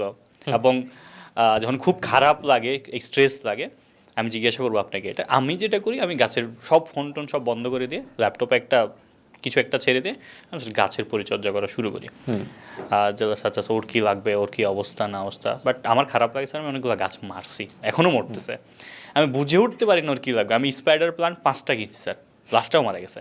স্পাইডার প্ল্যান্ট সাধারণত মরে না, সো আমি বুঝি না আমার কাছে কেন আসলে 5 বার মারা গেছে, বুঝি না আসলে কেন মারা গেছে, আসলে কিভাবে কি যাই স্যার। আপনি স্ট্রেস ম্যানেজ করেন কিভাবে, বা কখন স্ট্রেসে পড়েন ওইভাবে? এখন আর অত পড়ি না, এখন অত বড় লাগে না, বাট একসময় এখনও পড়ি না যে একদম তা না, ঝামেলা হয় রেগুলারলি এজেন্সি স্টাফে, বাট এমন কোনো ঝামেলা না যে সব শেষ হয়ে যাবে, এরকম হয় না। হায়েস্ট আমার ওয়ার্ল্ডে এখন ঝামেলা হইলো যে কোনো একটা ক্লায়েন্ট চলে গেছে বা কোনো একটা ওই সব ঝামেলা হয়, রেগুলার কর্পোরেট ঝামেলা টাইপ ঝামেলা, বাট বড় কোনো মেজর ঝামেলা হয়েছে এরকম হয় না। স্ট্রেস বিড়াল টিরালের সাথে দৌড়াদৌড়ি এই। মানে হ্যাঁ, প্রত্যেকটা মানুষই বিলিয়নিয়ার বলেন বা ইন্ডিয়ান ওই যে বা সবাই ফেরত যাচ্ছে নেচারের কাছে, হ্যাঁ, লাইফ লিড করার জন্য বা লাইফটাকে বড় করে দেখার জন্য, সব কিছুই করার জন্য। ইভেন একজন তো আমাদের হচ্ছে বলিউডের একজন ইয়ে আছে, অ্যাক্টর আছে, নাম ভুলে গেছি, টাইগার শ্রফের বাবা সম্ভবত, উনি গলা একটা গাছ নিয়েই ঘুরে, ওই spider planter. So each and every podcast, every ইয়াতে সবাই এখন হেলথ কীভাবে আরও বেশি বাঁচা যায়, কীভাবে নেচারের কাছে যাওয়া যায়, সবাই এখন ওই স্লো জিনিসপত্রে যাওয়া শুরু করছে আসলে। সো লাইফের মিনিংটা আপনার কাছে এখন কি লাগতেছে? নাই, লাইফের কোনো মিনিং নাই। লাইফ হবে, তারপরে লাইফ শেষ, মাঝখানে আপনি যাই করেন 200-250 বছরের মধ্যে, ইফ ইউর লাকি 200-250, বাট আসলে 50-100-র মধ্যে আপনি ইররেলেভেন্ট। আপনার নানাকে আপনি হয়তো বা আপনার দাদাকে হয়তো আপনি বছরে 1-2 বার ভাবেন যদি বেঁচে না থাকে, বা 3-4 বার ভাবেন হয়তো, বাট আপনার ছেলে আপনার দাদাকে একবারও ভাববে না। সো আপনার লাইফের খুব একটা মিনিং নাই, এটাই সত্যি। এবং আমাদের কারো লাইফেরই কোনো মিনিং নাই, এবং যতই আমরা চেষ্টা করি লেগাসি বানানোর, দিন শেষে কিছুই থাকবে না। ফ্যামিলিকে মিস করেন স্যার? অত না, আমার সাথে অনেক দেখা হয়, আমিও অনেক আসি, আমার প্যারেন্টসও অনেক যায়, সো অত মিস হয় না। বছরে 12 মাসের মধ্যে মোটামুটি 3-4 মাস একসাথে থাকা হয়, হয় এখানে বা ওখানে একসাথে থাকা হয়। এমনি তো এখন আপনার যে স্কুল ফ্রেন্ড, কলেজ ফ্রেন্ড বা ইউনিভার্সিটি না, স্কুল বা কলেজ ফ্রেন্ড, এগুলোর সাথে যোগাযোগ আছে বা কিছু মানুষজন? যোগাযোগ আছে, বাট দেখা হয় না। কত বছর দেখা হয় না? বেশিরভাগের সাথেই অনেক দিন দেখা হয় না। ফরচুনেটলি কয়েকজন আয়ারল্যান্ডেই গেছে, ওকে। সো তাদের সাথে দেখা হয় রেগুলারলি। বাংলাদেশে যারা আছে তাদের সাথে মাঝে মধ্যে দেখা, বাট খুব কম, আমার সাথে মিলে না ওভাবে শিডিউল। আর বেশিরভাগই আসলে দেশে নাই, এবং তারা সবাই চলে গেছে ধরেন আমেরিকা, কানাডা, অস্ট্রেলিয়া এরকম জায়গায়। সো তাদের সাথে একদমই দেখা হয় না, এমন হয়ে গেছে 10 বছর দেখা হয় না, 7 বছর দেখা না, এরকম অনেক হয়েছে। বাট জানি মোটামুটি কে কী করতেছে, দেখি দূরের থেকে কে কী করতেছে, সবাই মোটামুটি ভালো আছে, দেখতে ভালোই লাগে। আই থিঙ্ক ওরাও জানে আমি কী করতেছি না করতেছি, কথাবার্তা হয় কখনো লাগলে, বাট দেখা হয় খুব কম। আপনি স্কুল লাইফের একটা মজার ঘটনা শেয়ার করেন তো, যেটা এখন মনে আছে কিংবা ফিল করেন বা কিংবা মিস করেন। হ্যাঁ, আমরা যেহেতু স্কুলে অনেক বেশি খারাপ ছিলাম, লাইক পড়াশোনায় ভালো ছিলাম, বাট খারাপ ইন দ্য সেন্স যে দুষ্টু, বেয়াদব বাজে ছেলেপেলা ছিলাম। সো আমরা অনেক খারাপ জিনিসপত্র করতাম স্কুলে, যেগুলো নট রেকমেন্ডেড, যেমন ধরেন, এবং এখন মনে হয় ওগুলো করা সম্ভব না। ইভেন আমি যখন কলেজে পড়ছি তখনও তো আমরা ক্লাস করতাম না, বাট এখন তো ঢাকা কলেজে সবাই ক্লাস করে। আমি আপনার জুনিয়র কিন্তু। হ্যাঁ, সো ঢাকা কলেজে আমি যখন ছিলাম তখন চুল ভাই বাটি কাট, মানে এইটুক। হ্যাঁ, সো আমরা যখন ঢাকা কলেজে ছিলাম তখন আমাদের ইউনিফর্মও ছিল না, যা ইচ্ছা পরে যাওয়া যেত। এবং এটা তো অনেক আগের কথা, মানে অনেক আগের কথা, বাট 2012-র কথা। 2012-র ঢাকা কলেজ ব্যাচ। আমি ঢাকা কলেজে যাইতাম, তারপরে ক্লাসে করতাম না কখনো, পুকুর পাড়ে বসে থেকে চলে আসতাম। এটা হলো যদি যাইতাম, বেশিরভাগ সময় তো যাইতামই না, বাট যদি যাইতাম তাহলে যে গেলে এটা হইতো। তো ধরেন ঢাকা কলেজে আমি 2 বছর ছিলাম, তার মধ্যে আমি টোটাল ক্লাসে গেছি হয়তো 15 দিন, এরকম হবে। 15 দিনই পুকুর পাড়ে? না মানে 15 দিন ভিতরে ও গেছি, আচ্ছা, ভিতরে গেছি, আর ধরেন বাকি 1-2 মাস হয়তো পুকুর পাড়ে বা ক্রিকেট খেলছি, আর বাকি সময় যাইনি। কখনো কখনো আমি যাইতে চাইছি, বাট কলেজে পরীক্ষা হচ্ছে কোনো একটা এরকম জিনিসপত্রের কারণে হয় নাই। তো এইটা ছিল আমার ঢাকা কলেজ জীবন, বেশ মজা ছিল। এমন না যে আমি এক্সট্রা মানে আমি যাইতে চাইছি, কেউই যাইতো না তখন। এমন না যে আমাকে অনেক অনেক ভালো কিছু হয়তো ছিল 5-10 জন যারা সবসময় যাইতো, বাট মেজরিটি কেউ যাইতো না। স্কুলেও আমরা এরকমই ছিলাম, স্কুলে তো ক্লাস করতে হইতো, বাট বেশ মজা ছিল আসলে। স্কুল লাইফ আমি রেগুলারলি একটা টাইম যদি থাকে যে টাইমটা আবার যাইতে পারলে ভালো হইতো। বেশিরভাগ মানুষই হয়তো বলবে একই কথা, বাট হ্যাঁ, স্কুলের সময়টা যদি আবার চলে যাওয়া যাইতো তাহলে খুবই ভালো হইতো। আসলেও স্যার মানে স্কুল লাইফে কি কি যে সব হয়েছে, মানে প্রথম তো গুনতাম না যে এটা করা হয়েছে এটা হয়েছে, এখন বুঝতে পারি আচ্ছা কি কি করেছি কোনো টেনশন ছাড়াই, কি হবে জানি না, যাই করি। অ্যান্ডি বার্নার্ডের একটা কথা আছে যে, কথাটার ট্রান্সলেশনটা হলো এরকম যে আপনি কখনো বুঝবেন না যে এটাই গুড ওল্ড ডেজ যতদিন পর্যন্ত না আপনি অনেক সামনে চলে যাবেন, যে এখন আপনি যে সময়টা আছেন ওইটাই এক সময় গুড ওল্ড ডেজ হয়ে যাবে ভবিষ্যৎ আপনার কাছে। এরকম একটা কোট আছে অ্যান্ডি বার্নার্ডের, এবং এই কোটটা বেশ সত্য যে হ্যাঁ, অনেক সময়গুলাই আসলে গুড ওল্ড ডেজ, বাট ওটা বোঝা যায় না যে ওটা এখন গুড ওল্ড ডেজ। ওটা অনেক পরে যায় বোঝা যায় যে না ওইটা ওই সময়টা গুড ওল্ড ডেজ ছিল। নাইস। স্যার আমাকে একটু বলেন, বাংলাদেশ বা সাবকন্টিনেন্টে পলিটিক্স অবস্থা কেন আসলে ঠিকঠাক হয় না? বাংলাদেশ এবং সাবকন্টিনেন্টে আই থিঙ্ক পলিটিক্সে ভালো মানুষ, ভালো বলতে নট লাইক যে সৎ, ওই ওই সৎ অসৎ না, স্কিলড মানুষ কম আসে যে কিছু পারে। সো পলিটিক্সে আসে মেনলি ম্যানেজেরিয়াল মানুষজন যারা ম্যানেজ করতে পারে, বাট হার্ড স্কিলওয়ালা মানুষজন খুব কম আসে। এই কারণে আই ডোন্ট থিঙ্ক কেউ চাইলেও অনেক কিছু করতে পারবে। যেমন ধরেন আমি যদি ইউটিউব না বুঝতাম, ধরেন মনে করেন আমি এসইও বুঝি না, এখন আমাকে আপনি বললেন যে কালকে থেকে তুমি এই এসইও এজেন্সির মালিক, চালাও এটা। এখন তখন আমি ওই এসইও এজেন্সিটা যেভাবে চালাবো ঠিক একইভাবে ধরেন নাটোরের এক আসন চালায় একজন, এখন সে কি ধরেন নাটোরের এক আসন এমনি বন্ধ হয়ে যায় ইন্টারনেট। নাটোরের এক আসন বা ধরেন যেই জায়গার যেই আসনই হোক, এটা যে চালায় তার কি করতে হয়, তার ধরেন তাকে এসে একজন বললো যে স্যার আমরা এই যে যেই রাস্তাটা সেটা আমরা নতুন করে বানাবো, এটা কি বানানো উচিত নাকি? সে কীভাবে বলবে এটা বানানো উচিত? সে কি বুঝে এটা বলেন? তার তো জানার কোনো উপায়ই ছিল না তার পুরা জীবনে। আরেকজন এসে বলছে এখানে একটা খাল আছে, এটা কি কাটবো নাকি কাটবো না, তার তো বোঝার কোনো উপায় নেই। তার সারা জীবনের স্কিলই হলো মানুষ ম্যানেজ করার স্কিল, সে শুধু ওইটাই পারে, তার তো কোনো হার্ড স্কিল নেই। সো সে ওটা কখনোই বলতে পারবে না। সো সেও একটা আবোল তাবোল বলবে, তারপর কাজ যে করবে সেও একটা আবোল তাবোল কাজ করবে। ঠিক আমি কিছু না জেনে একটা মার্কেটিং এজেন্সি ম্যানেজ করতে গেলে যা হইতো নাটোর এক আসনের সাথে তাই হবে, এবং তাই হয়। True sir. এবং একটা জিনিস বারবার এটা স্যার হচ্ছে অনেক বছর ধরে হয়ে আসছে যে যে পাওয়ারে বসতেছে ও ধর্মটাকে নিচ্ছে, নিয়ে ইউটিলাইজ করতেছে। মানুষ বারবার প্রতারিত হচ্ছে, বুঝছে না যে ধর্মটাকে ব্যবহার করে আপনাদের মধ্যে কোন্দলটা লাগাই দিচ্ছে, উপরে ওরা পাওয়ার প্র্যাকটিস করতেছে, সব কিছু করতেছে। এই ব্যাপারটা আসলে বুঝতে আরও কত সময় লাগবে আমি জানি না, যে ধর্মটাকে আপনাদের সাথে একটা টুল হিসাবে ইউজ করতেছে আপনাদের নিজেদেরকে অনেক কিছু করে দেওয়ার জন্য। এটা আরব স্প্রিংয়ের সেম কাহিনী করছে স্যার। আমি যখন লাস্ট আরব স্প্রিং নিয়ে লিখে আপনার ভিডিওটাও রেফারেন্সে দিয়ে দিয়েছিলাম, যে দেখেন মানে একটা মনুমেন্ট, আমি কেন ওখানে দাঁড়ায় ভিডিও করতে পারবো না? এটা তো হিস্ট্রি, ওই হিস্ট্রিটাকেও মানুষ ব্যাকএন্ডে নিয়ে চলে গেছে। সো এই ব্যাপারটা আসলে কবে মানুষ বুঝবে যে ধর্মটাকে ব্যবহার করতেছে, আপনাকে জাস্ট ইউজ করতেছে? এই জিনিসটা কোনোদিনও বুঝবে না। এটা আপনার গত 5000 বছরেও বুঝে নেই, আগামী 5000 বছরেও এটা হবে না। কিছু মানুষ থাকবে যারা বাকিদের থেকে অনেক বেশি চালাক, অনেক বেশি ম্যানিপুলেটিভ, তারা কম চালাকদের ম্যানিপুলেট করার চেষ্টা করবেই, এবং কম চালাকদের ম্যানিপুলেট করার বিভিন্ন ধরনের টুল থাকে, রিলিজিয়ন, রাজনীতি, সোশিও ইকোনমিক বিভিন্ন জিনিসপত্র, ওগুলো দিয়ে সবসময় আমেরিকান মার্কেটেও আপনার প্রো অ্যাবর্শন, অ্যান্টি অ্যাবর্শন নিয়ে কাহিনী হয়, প্রো গান অ্যান্টি গান নিয়ে কাহিনী হয়। সব জায়গায় রিলিজিয়ন নিয়ে স্পেসিফিক্যালি হয় না, বাট ওগুলো ওদের কাছে রিলিজিয়নের মতো আর কি, বিশ্বাসটাই তো হ্যাঁ। সো ওরা ওভাবেই ওই জিনিসটা ডিল করে, সেম জিনিস ওখানেও হয়, সব মার্কেটেই হয়, হইতেই থাকবে। ইটস স্যাড রিয়েলিটি স্যার বাংলাদেশে। আমি আমি এই পার্টটা কেটে দেবো, বাট আপনার সাথে আমি গল্প করি যে ডেইলি স্টারে কালকে একটা ছবি দেখলাম যে এক ছাত্রলীগের এক ইয়ার আম্মু মারা গেছে। সো ও কাঁধে ওর খাটিয়াটা নিয়ে যাচ্ছে, বাট হাতে ওর হচ্ছে ইয়াটা দড়ি লাগানো বা ইয়াটা লাগানো। ওকে। সো ওকে 3 ঘন্টার জন্য বের করছে জেল থেকে। ও জাস্ট মায়ের লাশটা নিয়ে যাচ্ছে কবরে, আবার শেষ হলে ওকে জেলে ঢুকাই দিবে। আপনার কি মনে হয় স্যার ওই ব্যক্তিটা আজীবন যদি কোটি কোটি টাকার মালিক হয়, আজীবন যদি পৃথিবীর সবচেয়ে সেরা বড়লোক হয়, ওর জীবনে কখন ওই রিগ্রেটটা থেকে বের হয়ে আসতে পারবে যে আমি আমার মায়ের মুখটা ঠিক মতো দেখতে পারিনি, বা আমি কবর পর্যন্ত নিয়ে গেছি আমার হাতে ইয়া বাচ্চা ছিল? মানে এত খারাপ একটা সিচুয়েশন থেকেও আবার মানুষ ওই বাজে পলিটিক্স, আবার পোলাপাইন ওই বাজে পলিটিক্সে যাচ্ছে, মানে কেন যাচ্ছে স্যার? রিসেন্সি এফেক্টের নিয়ম হইল যে খুব নিকট সময়ে যা হয়েছে তার ইম্পর্টেন্সই আমাদের কাছে সবচেয়ে বেশি থাকে।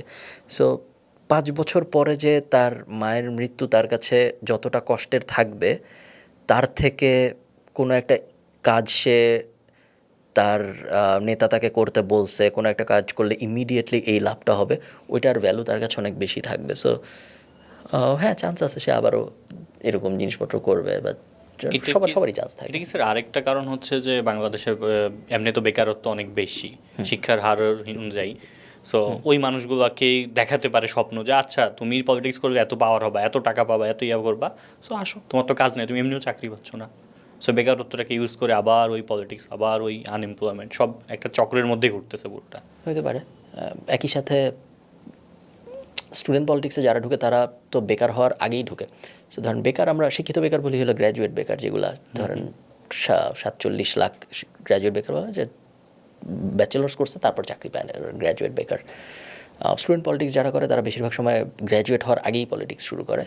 সো তারা গ্র্যাজুয়েট বেকার ক্যাটাগরিতে হয়তো পড়বে না অনেকেই, বাট আমি শিওর তাদের অনেকের মাথায় এটা থাকে যে চাকরি পাবো নাকি জানি না, বাট এই অ্যাঙ্গেলে গেলে কিছু একটা তো হবে। বাংলাদেশে স্যার এডুকেশন ওভাররেটেড? না, বা ইন দ্য সেন্স যে না থাকলে কোনো লাভ নাই, না থাকলে লস, ওইভাবে। স্যার কালকেও আপনি আইমান ভাইয়ের সাথে কথাটা বলতেছিলেন যে আমি জানি এই এডুকেশন দিয়ে কিছু আমার হবে না, বাট আমি বের হতে পারছি না। এটা একটা কঠিন, মানে একটা শেকল না? খুবই। এবং এর থেকে বের হওয়ার কোনো উপায় আছে বলে মনে হয় না, কারণ না থাকলে সবাই বলবে যে নাই কেন, But থাকলে থাকলেও- আসলে কোনো লাভ নাই, আমি শিখতেছিও না কিছু, আমার কোনো লাভও হচ্ছে না, কিন্তু না থাকলে আবার সবাই বলে যে নাই কেন। সো খুবই খারাপ একটা অবস্থা, বাট এটা থেকে বের হওয়ার কোনো উপায় তো দেখি না। এখন স্যার বলেন তাহলে যে কি কি চিন্তা করছেন আসলে লাইফে, ছোটোখাটো? তেমন মেজর কিছু চিন্তা ভাবনা করছি না। লাইফ আপাতত ভাবছি কি করা যায়, কিন্তু কিছু করছি না, এবং তেমন জটিল কিছু ভাবতেছি তাও না। অনেক কিছু নিয়ে কিছু সময়ের জন্য চিন্তা করতেছি, তারপরে আবার ভাবতেছি যে না, এটা করব না। যেমন ভাবতেছি এখন আমি কি রিস্ক নেওয়ার ইয়াটা কমে গেছে? একটু কমে গেছে, রিস্ক নেওয়ার ইচ্ছাও অনেক কমে গিয়েছে। যত ওয়েলথ বাড়ে তত ওয়েলথ প্রোটেকশন মেন্টালিটি বাড়ে।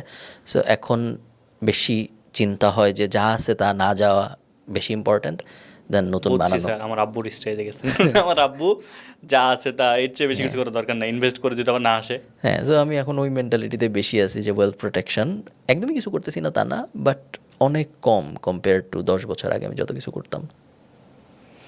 নাইস স্যার, বলেন কেমন লাগলো?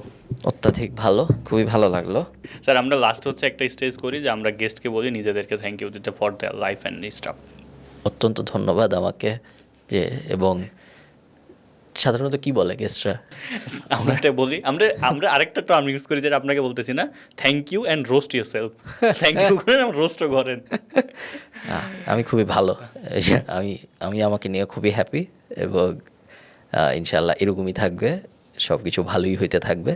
আমি ওই রকম র্যাগস টু রিচেস স্টোরি চাই না, যেখানে আমি আর জে কিবরিয়া শোতে যা বলতে পারবো যে ভাই, এবং উনি একটা সুন্দর টাইটেল দিতে পারবে যে দেখেন ফুটপাতের থেকে উঠে এসে আজকে ওরকম আমি চাইও না, এবং আমি চাই না কারোর সাথে হোক। আমি নর্মাল ছিলাম, নর্মাল থেকে একটু ভালো, তারপর আর একটু ভালো, এবং তারপর ওই আর একটু ভালোতে থাকে যাক সব কিছু, আবার বিশাল পতন হয়ে বিশাল উত্থান হোক। ওরকম কোনো বড় কোনো সুইং চাই না আমি আমার জীবনে। আমি চাই সব কিছু স্টেবল থাকুক আপাতত কিছুদিন। এই স্যার আপনার একটা সবচেয়ে ভালো জিনিস হচ্ছে আপনার লাইফ নিয়ে কমপ্লেইন কম, সেটা আপনাকে একটা পজিটিভ মুভমেন্ট দেয় লাইফ নিয়ে। সো এইটাই মনে হয়। থ্যাংক ইউ আপনাকে sir for passive journal book podcast, কারণ আমি এটা বলি নাই, বাট আমি অনেক জায়গায় এখন যাই যে চিন্তা আচ্ছা ভাই আপনার পডকাস্ট দেখছি বুক কর্মে বিভিন্ন ইয়াতে, আমি নর্মালি যাই, পরে বলছি আচ্ছা তুমি এটা না পডকাস্ট করো বই নিয়ে, ওকে একটা মানুষ এত কষ্ট করতেছে, সো আমার একটা অ্যাকসেপ্টেন্স বলেন বা এটার জন্য থ্যাংক ইউ সো মাচ আপনাকে। কোনো সমস্যা নেই ভাই, also thank you for coming this show. কোনো সমস্যা নেই, ভালো লাগলো কথা বলে। এবং everyone subscribe or follow too, যেটা করা যায় আপনার ওইখানে ওই প্ল্যাটফর্মে যেখানে দেখতেছেন ওরা যা করতে বলে ওগুলা। থ্যাংক ইউ, ঠিক আছে, ধন্যবাদ, আল্লাহ হাফেজ। টাটা।